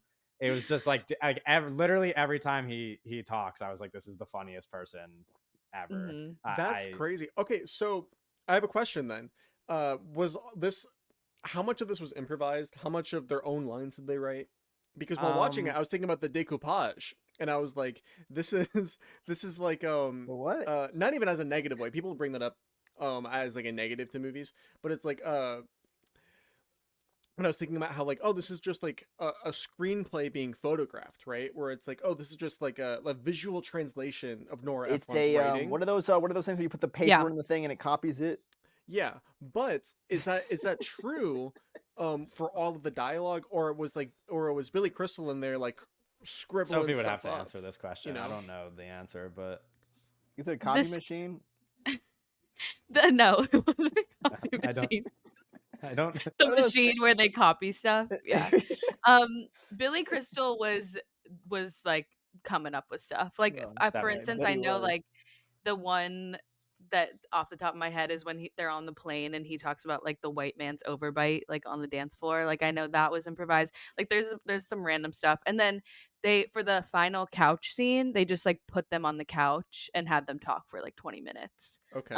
Like coming up with random quips about like their honeymoon and stuff like that, and then what is in there they just like took from that 20-minute conversation. But yeah, like I think Yeah, I think Billy Crystal was the only I'm one like, kind of. I'm like Okay. shocked Rocking that you with it. guys don't think he's funny. Every time he, especially Yeah, like that's really every crazy. time he's like an asshole, like every time he says something fucked up, He's an I'm asshole like, the whole time. yeah, I know, Yeah, and It's I'm he's laughing an amazing. so asshole the whole hard. I'm time. like, this No, guy it's is like I funny get as it. shit. He's charming, right? He's charming, but I think there's a difference between like being. Listen, he's not flirting with me, you know. So it's like, like I don't know.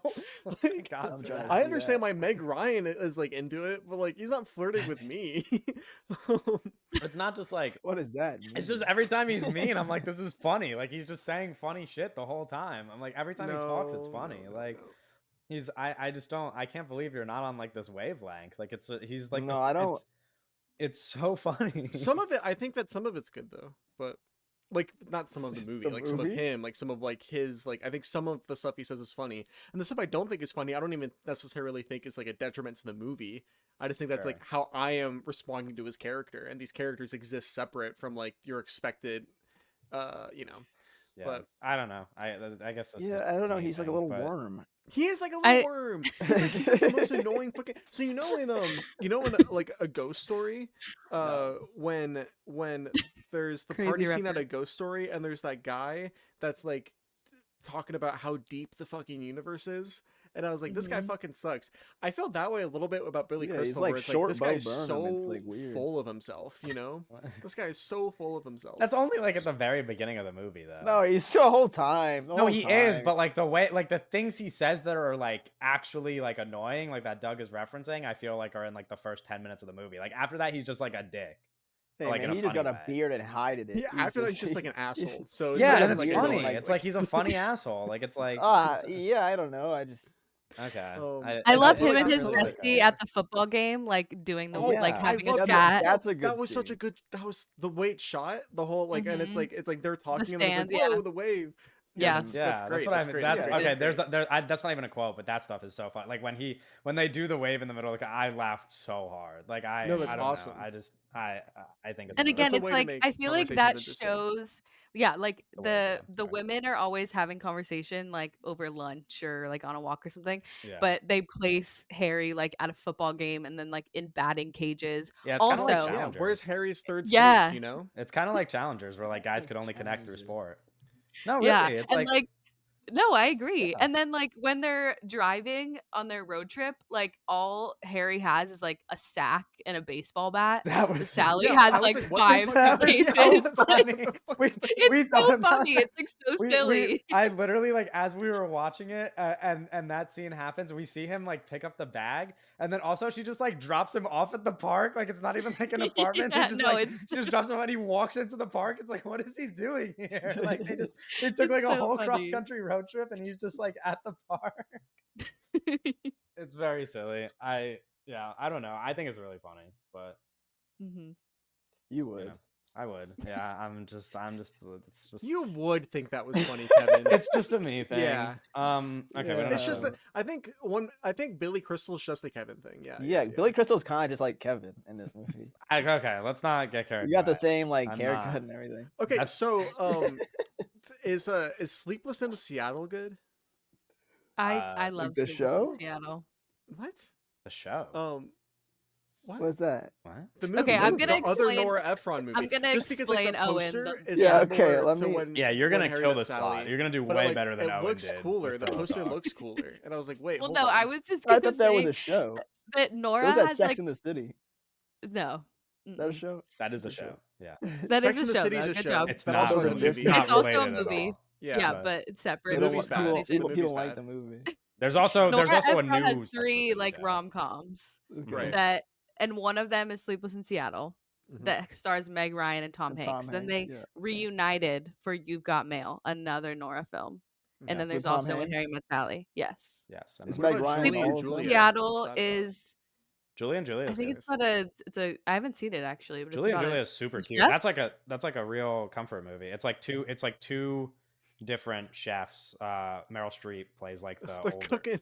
Well, like they're Meryl cooking it up? Streep's like an old yeah, and then Amy Adams has like a blog where she like talks about cooking. And Wait, it's it's like, Meryl Streep and Amy Adams? but they're not Mhm. in the same place. They're not like connected. They don't No, act it's not, together. it's You're- not. It's not a rom com. No. Well, kind of. There's like there's romance. Like both Meryl Streep's character is married, but and not together. Amy Adams. Amy Adams is in a relationship, and then Meryl Streep's in a relationship with Stanley Tucci, Ah, and they're jeez. both Stanley Tucci. and Stanley Talking Tucci in the about movie just plays like the best husband Stanley ever. He's just Tucci. like there to be he's like a wife guy, and he's just like, yeah, I love my wife, Yeah, I bet and he she's is. awesome at cooking. The And Tooch is loose. So anyway, what's it's a the cute. plot of the movie? It's that they cook. It's like a cooking movie. It's like they're connected because like Meryl Streep is like I'm They have like probably telepathic connection. I'm probably across the world. I'm probably misrepresenting the exact plot, but Meryl Streep is like a What's the famous movie about? cook. Oh, they cook. Meryl Streep is like a famous cook, and Amy Adams starts Is an like a online loser. blog where she does all of the recipes from Meryl Streep's like famous cookbook, and then Or so like she's like a fan. yeah, she's like a fan, and she blogs about Okay. her journey going through all of Meryl Streep's recipes. So even though they're not in the same physical space, they're connected by cooking. Okay. That's That's plot of the cute. movie. Yeah. Anyway, it's sorry, very Sophie. sweet. The Yeah, derail what of was your that? whole thing. No, Sleepless in it's Seattle. What was fine. that? What was I talking about? Well, Sleepless in Seattle is like untraditional in a way that, like, I guess this is kind of a spoiler, but like most of the relationship, like they're not It's long Meg Ryan and distance. Tom Hanks are not together until the last Yeah. 2 minutes of the film. Okay. Which I mean, I think it's incredibly effective in the romance because like how does it work so well when they're not on screen together? But I think it's excellent. On some days that is my favorite Nora film. Okay. I was Yeah. just asking because the poster is similar, but Who different. directed that one? Nora Ephron. She Oh, did. she just Yeah. directed it. Okay. The poster is similar to what? When Harry Met Sally. Oh yeah, like Yeah. them looking at each But, other. Yeah. but it's a little bit Yo, more this is visually kinda like, interesting because what's it's that like movie split called? because it's like nighttime in Seattle. What's the Wes Anderson movie? It's like the scene with Margot Robbie. Oh, at the end of Asteroid City. Oh, yeah. They're on the fucking thing. Asteroid City mentioned. Yeah. Oh man. Okay, we can finish there before we go completely off the rails. We're gonna talk about news / awards talk. We're gonna mix it all into one, but of course, like, comment, subscribe, all of that stuff. You could comment on Spotify Yo, this is crazy. too, You can comment on Um, Spotify. and rate the episode on there. And Yes. of course, you could follow Sophie at all of the links that will be in the episode And, description. and Sophie has her own. Well, Sophie's on her own podcast. Yes. So on some podcast sometimes. Yeah. Yes. News wise, I have like one thing that I put in here that I saw Owen like tweet about, so I guess it's kind of news, but I don't know how much you guys care, which is that did I tweet one about? of the rumored Greta Gerwig C.S. Lewis well, adaptations okay, is The can I say something Magician's about this? Nephew. Can I say something about I have this? that book. Yeah, like you right can here. say something about this. That's why I So, put it in here. Yeah, there it's is your like podcast, a. by the way. Yeah. No. It's not even like You a. can say I'll something say whenever something. you I'll want. say something about the Magician's Nephew after I say this, because I think this is a good clarifying thing. Because this source is really like Iffy. not Oh, good. it's like Okay. a fake Because source. so who's Twitter's the guy? like that, Jason? dude. No. So it's not a fake source, but it's a source that is like the thing they are getting this information from is like insane. So they were interviewing. I don't know what the interview was, but Jason Isaacs, who played like Malfoy's dad and Harry Potter, like that guy, Yeah. he was Yeah, being famous interviewed, actor Jason Isaacs. and they asked him about. I don't know what they asked him specifically, but he was like, "The Magician's Nephew is my favorite book, and Greta's doing a movie about that soon," or something about like he basically said like Oh. said like Oh. said like Greta That's is not doing a movie happening. about like so it's like that's the source is like Jason Isaacs being like, you know, Greta's gonna do a movie about this book soon. I really love it. Literally, I'm not joking. The only way to get me excited for another Narnia adaptation is if it's The Magician's Nephew. That's what I was like. Yeah. Oh, this is really interesting because I was like, they're gonna retread the same thing they did with No, yeah, Damn. I don't want to see the that Andrew shit Adamson again. movies or the guy who directed Shrek, and Yeah. so that was interesting. But the source is literally Jason Isaacs being like, yeah, Greta's gonna do this. It's like, okay, Fuck. Jason Isaacs, how do you know Fuck. that? What do you mean, Jason? Like, I mean, it could be true. I hope it is. The only source right now is that Jason Isaacs. But was like, the I quote can't just wait. him referencing that she's going to be doing I will Narnia pull movies? Like, it is up. that I what will he pull it up. meant? I will Or pull did it he up. like, was he specifically referring to that book? Because that's what, because it sounds like what you're saying is that he said that he Well, liked the okay, book, and then but he was like, so, oh, like- and Greta's doing Narnia again. Okay. But, like, he doesn't. Yeah. So know. he said, I loved And- all the Narnia books as a kid. When Peter was told he wouldn't be coming back, I understood something devastating about mortality. I picked The Magician's Nephew because Greta Gerwig is about to make a film of it, which I can't wait to see. Oh, That is the okay, that okay, does okay. sound more promising. So it is like He- it is think you know possible. something. It is very possible, but it's the leaked. literal He source accidentally is leaked. Jason He shouldn't have Isaacs said being that. like, I can't wait for this movie that Greta's making Yeah. about The Magician's Nephew. Ah. So Okay, it's possible. He might know something, yeah. And Yeah. maybe Jason Isaacs is in it. I don't know. Like I don't. But that's the information. I Is that- really, really hope that the Greta Gerwig's next movie, if it has to be this, is an adaptation of The Magician's Nephew and not The Lion, the Witch, and the Wardrobe. If it was The Magician's Nephew directed by Greta Gerwig from Warner Brothers or something, like it would be like, oh, this is cool. But it's a Fucking Netflix, bro. Yeah, it's Yeah. like okay, that brings it down. And then like it being if it was like the Lion, the Witch, and Wardrobe thing, it would be lame. But it's like you're Greta Gerwig. Narnia itself is a big of an IP enough. Like you could make any of those books. Like, Well, you should and be then able like to. all the books after Magician's Nephew are they're so big. It's like not something she's done before. I don't know. It's very. I think we've talked about it before. It's so weird that she's doing Well, this, dude. if she makes The Magician's Nephew, like she plans on making more. Yeah. No, because bro, it's like after fucking Barbie, her manager said in an interview that it's like, yeah, obviously Greta Gerwig wants to do like big, expensive franchise. Yeah, stuff, and it's obviously like, she wants to be like Nolan Jr. yeah, no, it's and I'm like, like, oh, what? whatever, dude. But okay, I have a Nolan question. Jr. I have a question regarding this. Okay. What are the Brad? odds that Saoirse Ronan is in this movie, Greta Gerwig's next movie? Like What are the 90%. It sounds- 90%? No, it sounds. I was yeah, 90. They're like talking. She was about- not in Barbie. Yeah, but they said their relationship is like good and like blah blah They got- blah. what- That what- doesn't mean like- she's what gonna was like their be in her beef? next movie. No, but like she said, Saoirse in like some interview said she's like excited to work with her again. She's or gonna be the White something. Witch.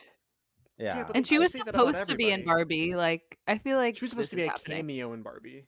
Yeah, Yeah, but but there's like still. plenty Everybody of was supposed roles to that be she in could fit Barbie. into. She could be a cameo in Narnia. Dua Lipa was in Barbie. Does that mean Dua Lipa's gonna be in Narnia? I hope so. I hope so. I hope so. Dua Lipa's not Saoirse Ronan. It's like, Yeah. how are you even Oh. making that comparison? No, I know. Your I know. goat I'm was being in silly. Argyle, so. I'm being silly. Yeah. No, don't bring that up. No, but it's a good point. Argyle. It's I'm worth so bringing mad up. about Argyle. Argyle, and now then, what's that John Wick movie, Ballerina? Hey, that's gonna be good. No, you can't keep saying that. Yeah, out you loud. have to. At some point, you have. They to got let the it die, Suicide dude. Squad At some trailer. point, you Remember have the to. last time? The last time I'm gonna cry. I'm actually gonna cry. Remember the last time there was an Ana de Armas movie, and I was like, guys, it's gonna be good. And it was like the worst fucking movie. was that I've fucking ever Ghosted. seen. Yeah, it was It was Ghosted. Ghosted. Everyone was like, Yeah. guys, No, Ghosted. I was like, guys, we Ghosted have looks to do an good. episode on Ghosted. It's like a new Like, fucking. It's like an I was like, action. the It's like Ghosted an action poster looks romance good, movie. guys. It looks fine. Like, the Ghosted poster looks fine. I swear. This shit was crazy. You just go. He's such a like. We he's so- lost. It's We I don't know. lost so You're hard. fucking. We Twitter just talk fans. so much about how like you can't get excited about a movie for an actor, and Doug is like not willing to let go of Ana de Armas. Like it's like because at least for me, it's like with Cillian Murphy and Paul Mescal or whoever, it's like I'm just gonna like the movie Oh, can I anyway, talk even about if it's Paul? bad. But what do you mean? Do you have a bit of? You have any? There's not. It's on news. I want to talk about something. It's He's not new. in the thing. He's technically, I don't even know if you guys want to talk about this. I have the full lineup for the actors on actors interviews. Well, that's not Paul what I Mescal. wanted to bring Oh, up we can his talk about his that. performance last night. Oh, the SNL That's thing. Saturday Sure. Night Oh, on Live, SNL. Yeah, you okay. could bring it up. Because- Yeah. The Because musical it's not in thing here, looked but- good. Don't. I don't Brr. want Looked to good. this. The lighting, I'm the talking about lighting it. in the musical I'm thing. talking about the musical. It had like dynamic lighting. I was like, hold on. I don't even. That hold doesn't on. even. I don't even care about that. That musical. I was like, oh, this is like. It like sparked like energy in my brain, and I was like, oh, this needs to happen because we always have been So talking you want about like, Gladiator 3 to be a musical? no. Fuck Okay. yes. What do you mean? That'd be But, awesome. I mean, if Ridley wants to do it, sure. But my thing is, we kind of always been talking about, and we kind of bring this up of like the musical guy. Like, we need a musical guy, and like Hugh Jackman always felt like that guy. But even though it was an SNL thing, I was like, there is something here where I was like, yo, give him some music coaches or whatever. He has like that kind of like thing going on, and it's sort of like You can do Gla- anything. like the I'm gladiator moving thing. on. Everyone was like, he can't yell or whatever. He doesn't need to yell if he can sing, right? So like, Not I the just Sophie shade. Not the Sophie No shade. comment. Sophie does not fuck with Paul Mescal. That's not I true. think I fuck with Paul But Mescal. it's a combination say it. of him able to be him being able to do action and being able to sing and also be able to act, where it's like if you gave him like a musical like sword, like I don't A know, something musical with like sword? no, like no, like some like my idea was like, and they also did like I tweeted this and then they immediately posted like a pirate skit, but I was like, if they did like a swashbuckling musical thing where he's like fighting dudes, right? Like he was doing on the boat in Gladiator 2. If he's Yeah. fighting dudes, but also like singing, or he was like a musical Robin Hood thing or something where he has to do action but also sing. He has like that like 40s, 50s like kind of musical leading man thing. And I am all like that's what I'm pushing right now, and that's my agenda. Mhm. And I don't know, man. I think he's got it. In a way like that Right, Tom but where do Holland you was kind of fall on him opposite Ariana Grande for actors on actors? It's I could read you cute. guys the full lineup. Is there? I'm gonna read the full lineup. You tell me if any of these are intriguing conversations to you. I have me something who to say should've about literally all of went them. against I'm not Oh, gonna okay. lie. Sebastian Stan. Then let's go one by one. Yeah. Let's do Okay, it. so let's full go. lineup starting with Andrew Garfield and Ryan Reynolds. I'm sure everybody has something to say I about mean, this. the fucking whoa. Did you I see love Ryan him. Reynolds It's defending so- his fucking honor and on Oh Twitter? my god. On And Twitter. that's so Really? embarrassing. On Really? like film Like, Twitter like It's like, guys, replies. comedy is hard. Like, you don't like. It's supposed to look easy, but it's really hard. And it's so funny because he makes comedy look so hard. Like, it's Somebody tough, man. I don't know. somebody on film Twitter tweeted like, oh, Andrew Ryan Reynolds, Garfield you're was in this like fucking- cancer, like the serious cancer movie, and then fucking Ryan Reynolds was in Deadpool and Wolverine, and then Ryan Reynolds replied to it with a fucking like long ass like Twitter post being like, you're right, Andrew is a genius, and like went off on all of like Bro, it's he is lazy. it's fucking ridiculous. Yeah, no, he's He the is literally worst. so embarrassing. He's just like one step, maybe 1.5 steps less embarrassing Oh, than like wow, this Zachary is Levi. way bro. longer reply than I thought it would be. Yeah, no, it's like Zachary ridiculous. It's Levi. embarrassing. He's like They're literally calling for defending The his Zachary account honor. he Levi's replied head. to, the account he replied to, by the way, made themselves private, so you can't see the tweet anymore. Oh, it was But- Man. literally just like talking about how Ryan Andrew Reynolds Garfield was in a real bullying people movie and online. Ryan Reynolds was in cape yeah. shit. Yeah, he's a fucking joke. He is. I'll say it. Fuck it. I don't care. We have industry people on the podcast Fuck sometimes. But yeah, that Ryan guy. Reynolds is a joke. Like, Yeah.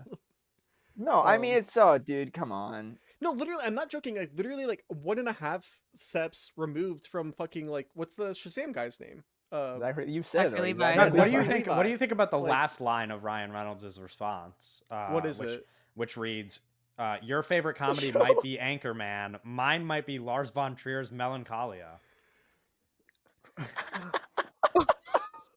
What the fuck? Why did he You want me say to read that? the full reply? Holy Yes, please. shit. Please read it. Please read Okay, it. 'cause he that's said- He's so what- embarrassing. He's so That's fucking Correct. embarrassing. Andrew's a genius. He and Florence are magic together, and we live in time. They're heartbreaking and charming, and spend the entire film in a high wire act of humanity and constraint. And yes, I am Deadpool, but I will take a second and speak up in defense of comedy. Dramatic work is difficult, and we're also meant to see it's difficult, which is one of the reasons it feels visceral and effective. Comedy is also very difficult, but it has an added dimension in that it's meant to look and feel effortless. You intentionally hide the stitching and unstitching. I think both disciplines are beautiful and both work beautifully together. Comedy and drama subsist on tension. Both thrive when subverting expectation. Both thrive backstopped by real emotion, and both are deeply subjective. Your favorite comedy might be Anchorman. Mine might be Lars von Trier's Melancholia. So he was just like, your favorite comedy might be this comedy, and then he was like, what is the most like not comedy Not movie I can comedy think of? movie. Yeah. No, it's literally what he did. That's so ridiculous. He's so Yeah. embarrassing. He Well, like literally, it's has just like like a him point defending that his like honor. comedy is hard, but it's like if that was Yeah. your point, you should have like referenced a comedian that's good at it. Well, If that- that's he's like just- he's a movie star. He's one of there's 10 movie stars in the entire world, and he's one of them. And he's Yeah. replying to random people on Twitter.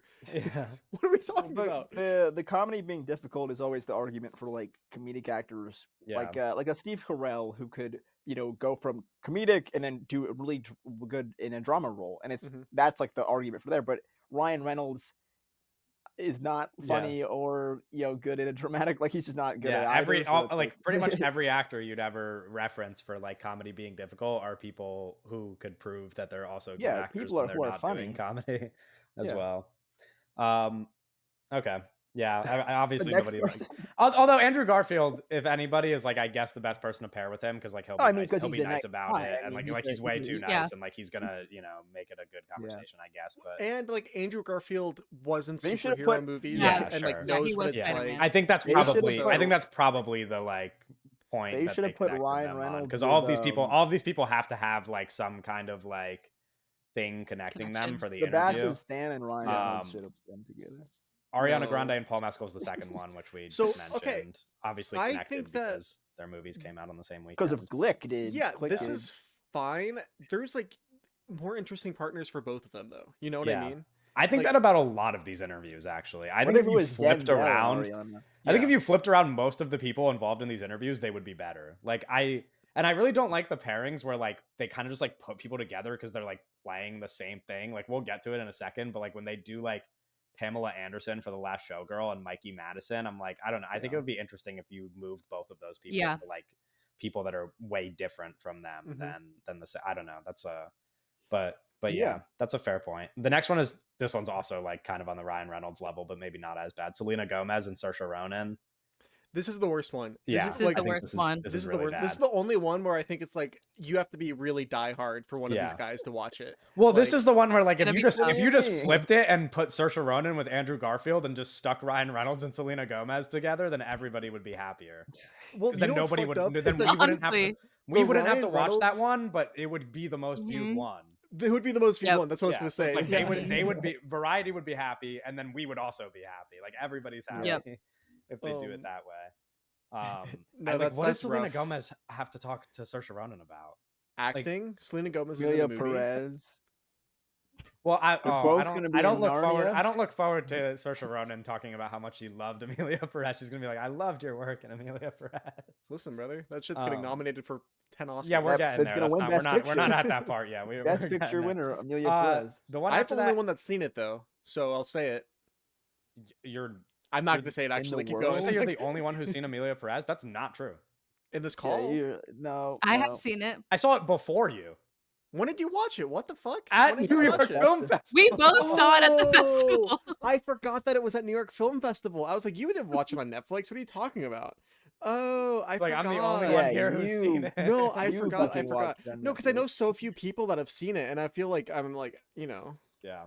I forgot you watched it. I forgot it played at New York Film Festival. Yeah, this movie's The- fucking ridiculous. The next one is Angelina Jolie and Cynthia Erivo, which is like, I think Sure. kind of interesting. I'm like, I was curious to see who Angelina Jolie was paired with at all because I just look forward to that conversation.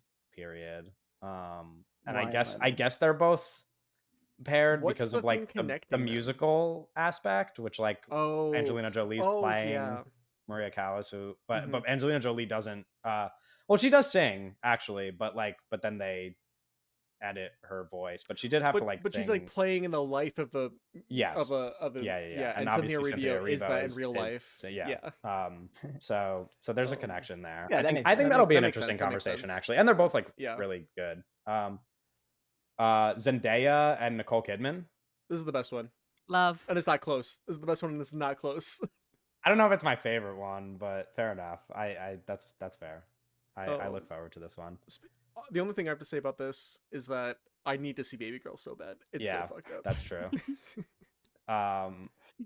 After that, speaking of queer, Drew Starkey and Harris Dickinson. This is Well, one it's of funny my because these favorite guys are like the ones. same guy. Yeah. They're like the. Well, they're that's like what I who mean. I'm cloned like, these I look guys? forward to them talking, but again, I would also look forward to if they didn't pair these two guys Yeah, together. it's like I don't know. I because, mean, Mhm. we'll watch these guys again, talk. like to it's just like themselves.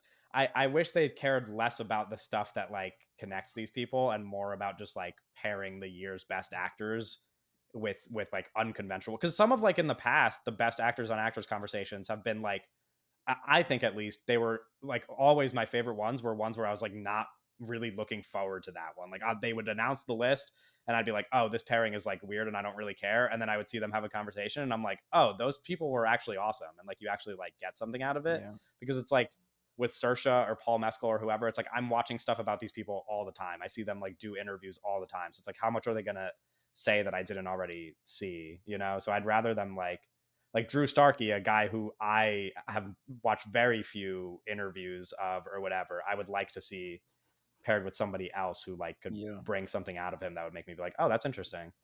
But Like Harris Ryan Dickinson's Reynolds? cool. No, not Ryan Reynolds, please. Kate Winslet and Zoe Saldana is the next one. The Yeah, Avatar too. yeah, it's the gang. Avatar connection. This one's cool. What is Kate Winslet in? This movie Lee, which Yeah. I heard about. I don't think that many people have watched it. She was like, I don't think she's gonna get nominated at any major awards thing, but I guess she got like minor awards nominations at other for other awards. It Okay. has Josh O'Connor in it. It does. I wish Zoe Saldana was doing this. Obviously, like the Actors on Actors isn't for TV shows, but I wish this was her campaigning for being on Lioness instead of Amelia Perez. Because I don't want to have her talk about how awesome Amelia Perez is. I like how also you mentioned Josh O'Connor. This cast is crazy. It's insane. He's like the 7th person. Between Kate Winslet and Josh O'Connor, there's Andy Samberg, Alexander Skarsgård, Marion Cotillard, Andrea Riseborough. Like, whoa, this cast is nuts. That's not. Maybe the movie's good. Maybe. Some people. Not. It's not very positive. Let's see. I don't think this movie's good. Speaking of Josh O'Connor, next pairing, Josh O'Connor and Daniel Craig. This is maybe the one I'm excited about that one. Yeah. This is maybe the one I like the most. Yeah. I think that'll be a good conversation. It's the queer for hire pairing. Yeah. That's what they're saying. And now that I I've thought seen Daniel Queer, I'm Craig looking was forward to gay. this even more. Like in real life. Did you? Forever, yeah. Until how recently? Until he was in Queer and people were talking about how he wasn't gay. Oh wow. No, yeah, I just thought that he was gay. Yeah. Yeah. Interesting. Yeah. Am I the only person with that experience? No. I'm gonna be honest. I did not grow up. I did not grow up watching James Bond and thinking that James Bond was gay. No, I thought James Bond was gay. Like I thought that Daniel Craig was just gay. Yeah, I don't know. James Bond. I mean, fair enough, I guess. You do whatever you want to do. Next one is Maybe the one I because just he's mentioned also before. Pamela the character's Anderson and gay Mikey in Knives Madison. Out, so Yeah, maybe sure. that's part of it. That it maybe. Sorry. Yeah, Pamela Anderson, Mikey Madison. I already mentioned it. I don't know if you guys have anything else to add. What's the movie that Pamela Anderson's in? The Last Showgirl. The Gia Coppola does look picture. really good. I want to watch that movie. I'm excited for that. But I don't know how excited I am for the pairing until I see The Last Showgirl, which I don't think releases in theaters until 2025. Francis Ford Coppola gave it 5 stars on Letterboxd. Yeah. So He's a big fan. He's a big fan. Coleman Domingo and Kieran Culkin. Nah. This one's cool. Nope. I like this one. I don't know. I like this think one. that- I like this one, but I think I would prefer if both of these people were matched with somebody else. I think that it should have been. Yeah, put Kieran Culkin with Ryan Reynolds. No, don't well, be I mean think to that. Kieran Culkin. Stop. Wait, what's his They'd name? have a blast together. Who's the guy? What's the guy's No, they name? would not. Yes, they from would. The Last of Us. He plays the general in. Pedro Pascal. Oh my Oh, god. I thought was you were like going talking about a crazy. different character in The Last of Us. I I literally. general. didn't realize I you were could talking not- about the lead. No, yeah, I just couldn't. My brain was. Last of It Us. should have been, but Pedro Pascal's not campaigning, obviously. But it should have been Kieran Culkin and Pedro Pascal. That would have been very cute and Why? clippable. Well, because they'd have because they're friends. Yeah, and it would be fun. But also, Yeah, like, I mean- I don't know. What about we put enemies? I love together? Kieran, but I don't think he's like, I don't know, gonna ask. Can we talk real about how Kieran questions. Culkin is walking into an Oscar for a category that he just shouldn't be nominated in? This is so crazy. We can talk about that in like Sorry. 10 Okay. seconds when we get Okay. Yeah, to Doug, hold your in horse, man. the awards conversation. There's 2 more. Demi Moore and Amy Adams. I don't care. I'm not gonna watch I'm this not one. gonna watch probably. it. I don't think I'm gonna watch this one. And then the last one is a good pairing, I think. Adrian Brody and Tilda Swinton. Yeah, I think this is. Oh, they're really probably- nice. They all they too have that kind of like they're gonna build like doll houses or something. So- But Yeah, this is they're like freaky. this is like more of like the pairing that I was referencing that I wish all of them were. Like this Yeah. these would be This the is ideal combos is like somebody like Adrian Brody and Tilda Yeah, Swinton. like they paint. I Like, will say, miniature cows Adrian or Brody something. is a yapper. So I wonder Yeah, how this no. is Oh gonna yeah, go. no, he was Oh talking gosh, about he is did a not shut the yapper. fuck up. Yeah. Which sucks because I would love to listen to Tilda Swinton talk for like hours. Like Tilda she Swinton probably has so much awesome shit to say. maybe our finest actor. Yeah, I have. yeah, that would be Yeah, I mean, it there- would be way I better might if she watch was that the one. yapper, but I'll still watch it. Yeah. Anyway, that's the last one. We're gonna talk about 3 different awards that took place over the past week. Okay. Some bigger than others, I guess. I'll start with the Gotham Awards, which I think Doug at least watched. Right? I watched it live as it was Yeah, happening. I yeah. don't. Wow. Where Did was anybody there? else? Did anybody else here watch it or? Okay. No. Anyway, we're just gonna talk. I only really listed like the big winners, like Best Picture awards, acting awards, and directing. The Best Feature nominees for the Gotham Awards were Anora, Baby Girl, Challengers, A Different Man, and Nickel Boys, and the winner was A Different Man. Yes. Thoughts, The feelings, only emotions? thing that A Different Man won, that show. So I was looking into it. The Gothams are interesting. So the way that the Gothams is set up, if you don't know, which you probably don't know, talking to the listener, is that film critics decide, like a body of film critics decide the nominees, Mhm. and then a super small jury decides the winners for each award. But the jury is different award for award, and Yeah. the jury size is like 7 people. Mhm. So that's not how most award shows work, and it's Right. very interesting. Because like literally they put up, like before they announce the awards, they list the nominees and then they put up the jury, like who's picking this award, and it's like 5 people. It's Yeah. crazy. So that's like, it's different from how most award shows work. Yeah, but they're not a non-indicator of the Oscars that we'll be talking Well, no, about because the later. people that are in the jury are also like in the Yeah. Academy, even if it's just a small sample size, like. Yeah. I mean, it's interesting that Challengers made the 5 here, which like Very won't interesting be that the A Different case Man- for the Oscars. Yeah, obviously A interesting Different that A Man Different won, Man and that's not going to won. be Yeah. nominated for probably. Yeah. I don't know though. I mean, it could be, but I feel like people have been talking about it quite positively, like a lot recently. I feel like it's been getting some late buzz. Adam But Pearson is probably killing it on the campaign trail. He seems like a yeah, very charming guy. yeah, it seems like people really like him. Yeah. Mhm. Yeah. And Nickel Boy's being nominated is a good sign, hopefully, for the Yeah, I Oscars think not Nickel. getting it wrong. I will see, So but it's funny. We were so, at least me, I was so bullish on Nickel Boys before we went to New York Film Festival and watched the movie. And then we watched it, and all 3 of us afterwards were like, "That shit is not getting nominated." yeah. But But now I'm a I little more confident. think it Now is. I think it is. I think it probably will is, get for in. I think sure.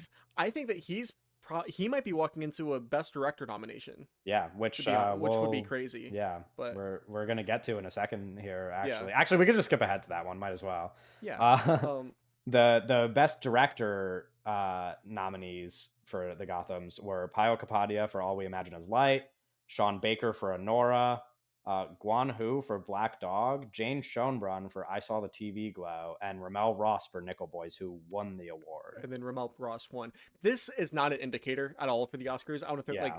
I really think this not an indicator at all, because these nominations are kind of fucking crazy. But I do think it's a but- good sign for Ramel Ross getting a nomination. I don't know that any of the other people nominated here, with the exception of Sean Baker, have a chance. But No, well, because No. it's such a tight race.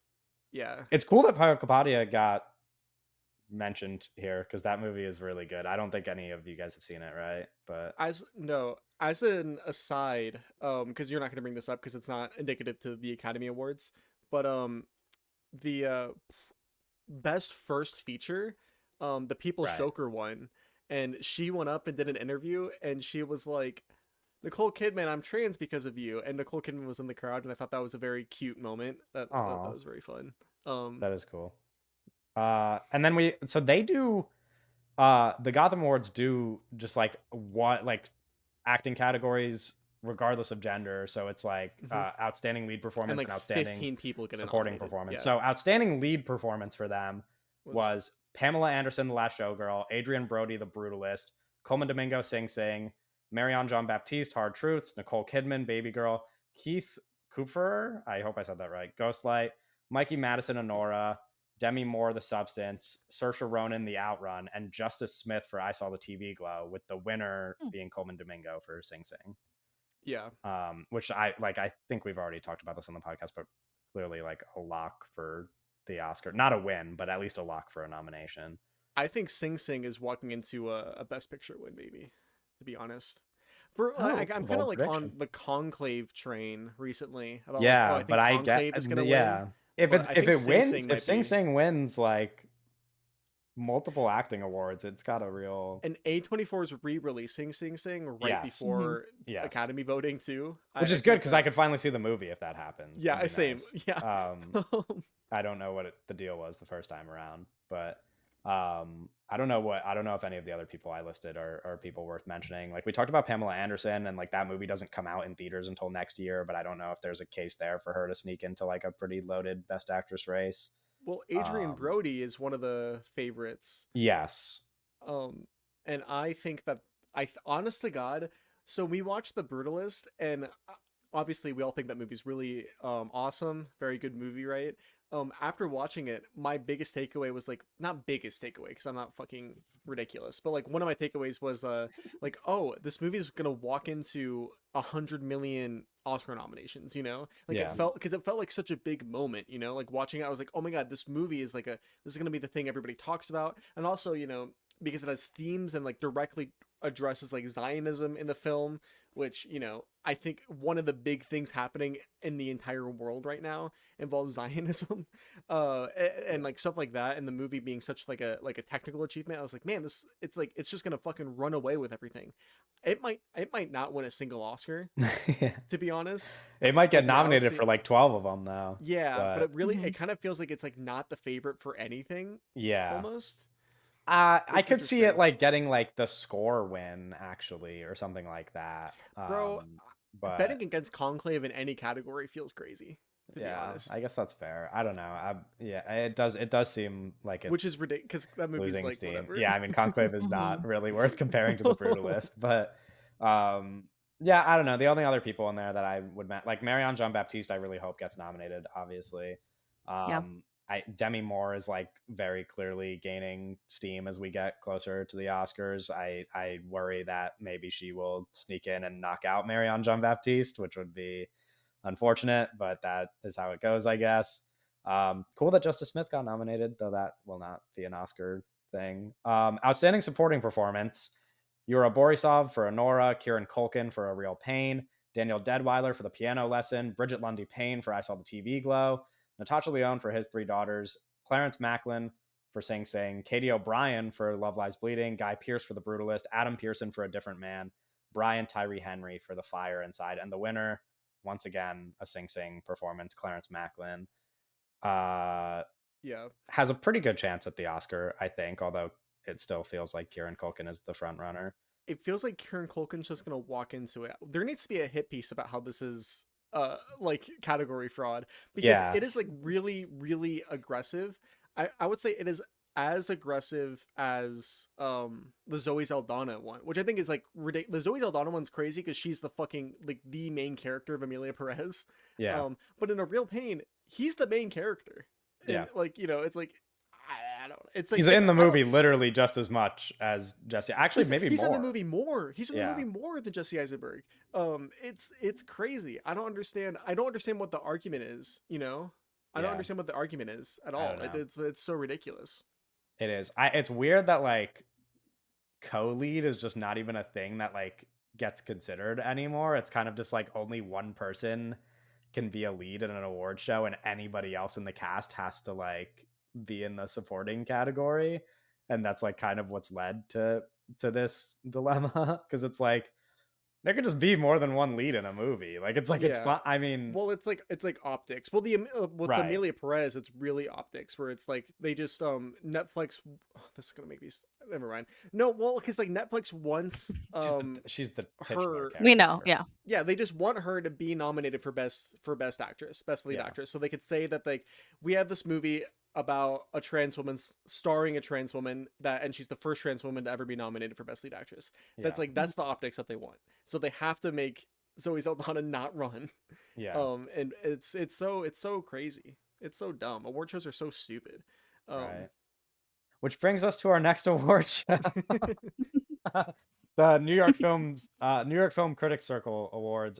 For these next two awards, I don't have like a full list of nominees. I'm just going to tell you the winners for all the categories. So starting with Best Film, The Brutalist wins this one. Huge. Yeah. This is wait. You said New York Film Circle. Oh my god. Yeah, New York Film Critics Ooh, Circle. Yeah. Thank you. Kind of a mouthful. I get it. Yeah, The Brutalist wins Best Film at this one. Best Director, once again, goes to Romel Ross for Nickel Boys. Yeah, it feels like which is he's awesome. maybe walking into a nomination. Yeah, that would be Well, so but here's cool. the thing: who gets knocked out then? Are we gonna see John? Hopefully M. Chu? John Chu. I it's mean, John- but is we're John gonna M. get Chu to not him the in a good? second, Oh, no. actually, He's not because getting knocked just out. wait till our next one. He's winning that shit. No, Well, No, he's not. Well, He's because not. like literally the best director maybe. is like the He's gonna locks, win. right? Sean Baker lock, Brady Corbett lock. What's You that ran out guy's of name? locks already? No. Right, What's too that? long. Edward Berger lock, right? Oh, sure.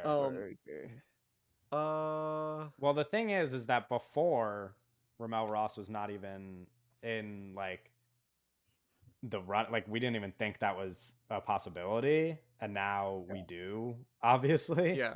No, yeah. What is awesome. So I don't know. Like the person you forgot to mention, actually the two people you forgot to mention are Jacques Audiard for Amelia Perez. Yeah, Jacques Audiard. Yes. And Denis Villeneuve for Dune Part 2.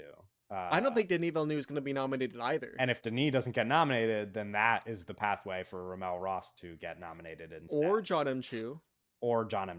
And so if that is the conversation, and it is who gets nominated, who gets the last spot between John M. Chu and Romel Ross, there might never have been like a worse duo to be fighting for. It's for a hard to final direct Oscar musicals. spot. It's difficult to direct come musical on. numbers and No, stuff. I'm serious. No, I'm not even it's joking. hard. It is. Yeah, you It's could do it hard. bad. Yeah, no, you're right. Yeah. You could do it bad. Yeah, that's Yeah, hard. hopefully You Romel Ross gotta gets like in. organize and talk to different. Honestly, set I would be designers fine and with stuff. I would be fine with John M. Chu getting in if I wouldn't. no. Can I finish the sentence? I would be Yeah, fine yeah. if it's Romel Ross getting in and John M. Chu is knocking out Jacques Audiard, because then it doesn't stop Romel Ross from getting into the 5. I'm gonna be honest. That's Jacques not gonna Audiard, happen. way more deserving of that nomination than That's John not my M. Chu. point. My point is like But yeah, that it would yeah. mean that Romel Ross is still getting in. That's what I care about. Yeah. So that would be fine if that's the case. But if it's between the two of them, then that's really upsetting. that's where we're at. Best Oh, yeah. actress, the winner, Marianne Jean-Baptiste for Hard Truth, Woohoo! which is who I would love to see win. But we'll take a nomination at this point in time. That'd be cool. I fear that that's not going to happen with what is now like a 10-person Best Actress race. Yeah. But you never know. Best Actor, Adrian Brody, The Brutalist. Yeah, nothing to add there, I guess. That's awesome. I don't know. Supporting actress is, I think this is the only time we'll talk about this. None of us have seen this movie, I don't think. Carol Kane for Between the Temples. I watched it. Oh, you did? I did. I mean, she's good, but I don't know. You don't know who else was nominated? No, when you look up the New York Film Critics Circle Awards winners or whatever, it just every website you click on just gives you the winners and not the nominees. So the nominees weren't. I don't think. I don't it's know not if a they're public. Yeah, so it's not a It public. was like the thing. WNBA Oh, interesting. draft. Right. What? Like they didn't public who was predicted Oh, in the right. WNBA. Yes. expansion. I love that. I'm glad I stayed to the end of the pod because I love when Owen gets weird at the end. It's my favorite part. Best say supporting something. actor, Kieran Culkin, A Real Pain, which we talked about already. And Doug. Also, I want to throw out there, like even ignoring the category fraud of it all, the Kieran Culkin performance, it's like, I don't know. It's like, yeah, he's just being Kieran kind of Culkin annoying. performance. Like he's just gonna, Yeah. and like there's some like Right. emotional sensitivity These are in modern there day that Billy he's tapping Crystal. into, but it's not like a transformation or I don't know. You know, Yeah. it's like Well, the thing is, it's like you haven't seen Sing Sing, to be fair, but then Yeah. it's well, but Guy then I Pearce guess- is right there though. Yeah, Guy Pearce is Yeah. there, and Denzel Washington for Gladiator 2, which I guess there's more of an argument. I don't know how you feel between those two, but I'm sure I assume you would still pick Denzel over Kieran What? Culkin. Oh no, probably not. Okay, But well. no, Denzel's fine. But like I don't. But like, Kieran Culkin has a whole movie where he's doing stuff. Denzel's in 5 Yeah. He's the scenes where lead. he's doing the same thing in every Yeah. scene. You know. But that could be the anyways. argument that it's like actually a supporting performance, which is the Well, category yeah, that yeah, he's running in. right, of course. Yeah. Last one, National Board of Review. This is where it gets interesting. Best film goes to Wicked. How many times have you seen Wicked, Sophie? 3. Oh. Okay. Were Good they all movie. in IMAX? Yeah, Like, that made a noise. No, just one Okay. time. okay. Interesting. How many you- times have you listened to the like the Wicked like Oh, like a million soundtrack? times. Like, I'm gonna be so Yeah, honest. that's with all I you. listen to. I want to say. I listen. I don't like Wicked, but I'm aware. I was going to the We all know. basketball game last night. I was going to the Knicks Mhm. Pistons game, and literally the entire time I could not stop singing. Huh. It's really bad. But that's like a testament Interesting. to the musical and not the Yeah. movie. So No, yeah, I'm sure the musical's great. yeah. I'm not sure that the music. Best is great, but I haven't seen it, director, so- National Board of Review. Can you take a guess It's Mr. John M. Chu. Yeah, for Wicked? yeah. The director of Step Up 3D. Yeah, well, that's a good movie, so we don't need. That's not what we're talking about. Um, Best actor. This one's exciting. This is maybe the Mhm. only time that Owen will get excited. This whole section. Daniel Craig for Queer, best actor. That's so interesting. That's not happening at the Academy Awards. You don't think he has a chance to get nominated? Do you? Yes. Like Yeah, I very think he's much getting so, yeah. nominated. I think he actually will get Really? nominated. Yeah, Doug. Really? I think he's the Really? fifth spot. So before so the interesting. before the understanding was that Adrian Brody, Ray Fiennes, Coleman Domingo, and Timothy Chalamet get in, and there was like people fighting for that final spot. And now Who's getting kicked out? Yeah, who's getting kicked out of that? there's No really one. not like the. It was like You had a Sebastian, guy and not it was lose like a guy. Sebastian Stan for both of his movies, Jesse Eisenberg for A Real Pain, Get those guys out of there. John David Washington for The Piano Lesson. Like that's it really. I mean, How many he's spots just are there? probably in there. Like, Kevin just named 4, and the 5th would go to Daniel Craig. Okay. That's what well, he's no, saying. no, no. Yeah. The people that are there's already 4 locks. That's what I mean. Yeah. Okay, And- I see. And Daniel Craig will get in. Daniel Craig's fifth spot has never been more open than right now. Because see, before yeah. Mhm. before we were like uncertain. We were like, who's That's the competition Chalamet's gonna be? award. And now we're like, there is no competition. Like, It it's is like, his trophy to lose. He's running a fucking crazy tour right now. I don't Yeah. think I'm gonna be honest. I don't think that this. I think it's very fun what he's doing. I don't think this is gonna help him win an Oscar. No, I though. mean- Oh no, it's Middle not Am- going to help him win an Oscar. Middle Yeah, but, I like, America isn't voting for. yeah, an I think it will Oscar. help more people go see his movie, which is fun. Yeah. Yeah, Yeah. yeah. The movie's gonna make $9. probably. Well, it's gonna make At $9 least double when that. I buy my $20 ticket. Yeah. Where was I? Best actress, Nicole Kidman for Baby Girl. Yeah, I think this is happening. A You nomination, told you me- mean? I think she is going to The be win. fighting for the win more than not just a nomination.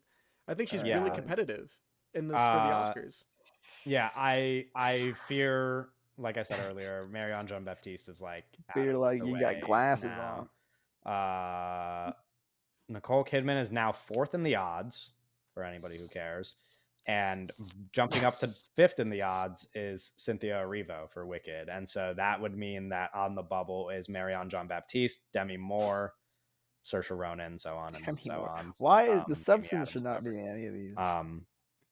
The So I substance think, being like the Nicole one Kidman genre will film, just get like the nominated. one like It's like- horror film that's like fighting for Academy recognition is so fucking ridiculous. I'm sorry. We shouldn't even talk like this. I'm sorry, Sophie. This is. I'm just not going to comment. It's so crazy to me that like that's the one that's like being competitive. It's so nuts. Best Shout out supporting actor marketing. Shout out the substance, man. Yeah, shout out again the marketing around the goes substance. Shout to out the team behind the Kieran substance. Culkin for A Real Pain. Shout out. Uh, yeah, Kieran Culkin, A Real Pain again for best Is supporting walking- actor. He's a walking real into pain. it. He He's just Although the touched thing him. is, He is the a real pain in best- the movie. That's what the movie's a real about. pain in the ass. the best He is. That's supporting what the whole movie's Fucking actress, every the show. best supporting actress pick is really not what I expected at all, which is Elle Fanning for A Complete Unknown. Yeah, this is a weird one. Like a pick that came like literally out of nowhere, is my understanding. Like she's nowhere near, or at least until this happened, she was nowhere near the Best Supporting Actress race. Well, the streets are saying That's my And people are goat, saying bro. she doesn't even really is my do that goat. much in the movie. So Yeah, well, it's a Woody Allen what's it reunion. called? When- Yeah, Rainy Day in New York reunion. Yeah. Yeah, we're getting a little rainy day in New York, Pete too. It's getting rainy. It's a rainy day in my New York right now. Yeah. it's not. You live in New Jersey. Yeah. The weather, You're the fake. weather translates. It's like it's just 10 miles in that direction. It's not. Yeah, but I mean, it's just that's what it is, man. Yeah, I don't know. She won. And the thing Yeah, is she that did like it. They're the thing saying is that a person with the thing is that a person with better odds for the nomination is somebody in the same movie as her. So Yeah, that's but- why it's surprising. Because Monica Barbaro has better odds at getting the Best Supporting Yeah. Actress. on my 'Cause she's- local AMC, there's a Elle Fanning character poster just up in one of the Yeah. poster spots Trying to get that on my wall. for We could a do that complete for unknown. you. That could be a Yeah, Christmas it's like present if the you movie want. posters aren't expensive. To We could get. use like the group podcast fund and buy you a Christmas The present. empty jar. What are we talking about? Yeah. No, I love Elle Fanning, though. big thing with this award show that I wanted to finish on was that they list a top 10 films, which is to some degree a possible Oscars precursor, although when you hear the movies, I don't know how confident you'll be in that. The top 10 films that they listed are Honora, Baby Girl, A Complete Unknown, Conclave, Furiosa, Gladiator 2, Juror Number 2, Queer, A Real Hey. Pain, and Oh, Sing yeah. Sing. This rocks. We're not gonna get a better list than this. Talk about The Nicholas Oscars, Holt should have probably. been a win. So Mhm. what this list does is pretty much take the movies that are like that have the best odds for Best Picture and kick out Wicked and Amelia Perez for Furiosa and Juror Number 2, which some would argue is an upgrade. Not everybody. I like Furiosa. Upgrade. Furiosa's Hey, cool. No, I just meant I've 'cause seen you Furiosa like in Wicked. I theaters. don't know if you prefer Juror Number 2 to Wicked, but No. But I but prefer This is Furiosa to insane. Wicked. Yeah, Furiosa. you definitely. I think we all prefer it to Amelia Perez. So. Nicholas Holt, Yeah. there that one scene with Nicholas Holt in the garage, that's like should be his fucking Oscar. Like on a Amelia big Perez is getting too screen, much of a bad fucking- rap. Yeah. I'll say it. Okay. You just fucking said That yeah, we talked about this already, Doug. You don't have to. Some things don't have to be said publicly. Bro's playing I think both the only thing sides. that this list Him also playing both adds, sides, yeah. both siding Amelia Perez is crazy. and maybe all these lists add is that the September 5 thing is just not happening at all, right? I don't know why you thought that was gonna That's a happen. fucking Well, I- everyone because- was saying that, but No, like it was like a real. It was like When a does real that come out? thing. You but like I- so we're Why playing the didn't it come out on Empire September Awards the 5th? game, Why did and it comes and out next week. Why out of didn't they all do of our that? friends, Kevin is the only person that puts September 5 on his team. Put it he's on my fucking team because it costed like loser. $1, and at the time, and honestly, up until like these past 2 weeks, every source who was reporting on the Oscars was naming September 5 on their list. Yeah. You're listening to double agents. I don't know what you're I talking The will about. Academy say- loves Fucking- journalism. I will Yeah. say, well, yeah, fucking Spotlight won Best Picture. But I will Yeah, say, that's a good movie. separate from like just like talking about Oscar odds. September 5 looks good.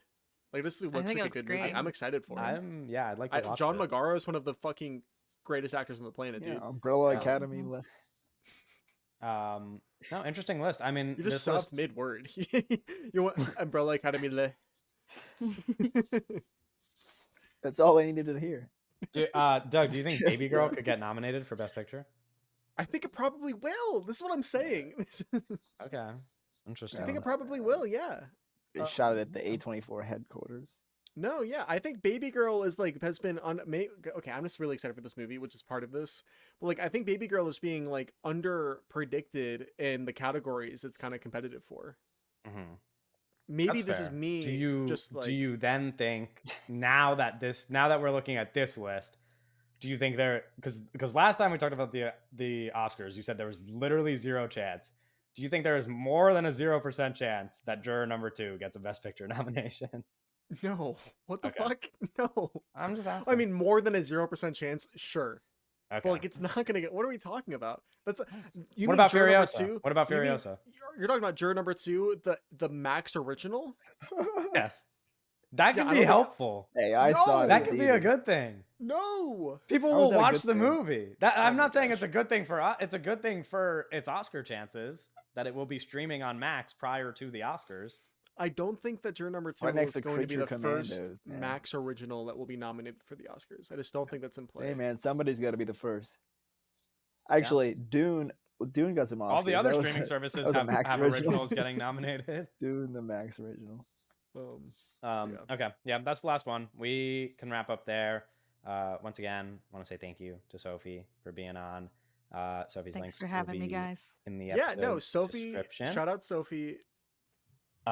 Next week, I thought you had more to say. Yeah, I didn't. shout out. Shout out Yeah, Sophie. you don't have to like shout her out while she's like here. You know, you could just like anyway. Yeah. Next week, episode 96, we're gonna be talking about another Christmas movie with surprise, another guest. Yeah, yeah. That's Okay, I thought you were gonna announce it, and I was like, "Oh, I'm no, about no, to no, learn no, what we're I'm doing not- next no, week." I thought Owen was about to announce it, but I was like, that ruins the surprise. So don't. Well, do I was that. gonna. I don't know what I was gonna say. Okay, well then maybe just I you want know to- I you don't wanna always announce have it. to. I'm not Oh, gonna I know announce what we're anything. doing. Yes. Yeah. Okay. You Yes, should. I yes, hope yes. you're one of the hosts No, of the podcast. I know. I know. Well, I forgot. anyway, we'll see you next week, episode 96. It's exciting, guys. It'll be Uh, jolly. Jolly maxing this month. Bye.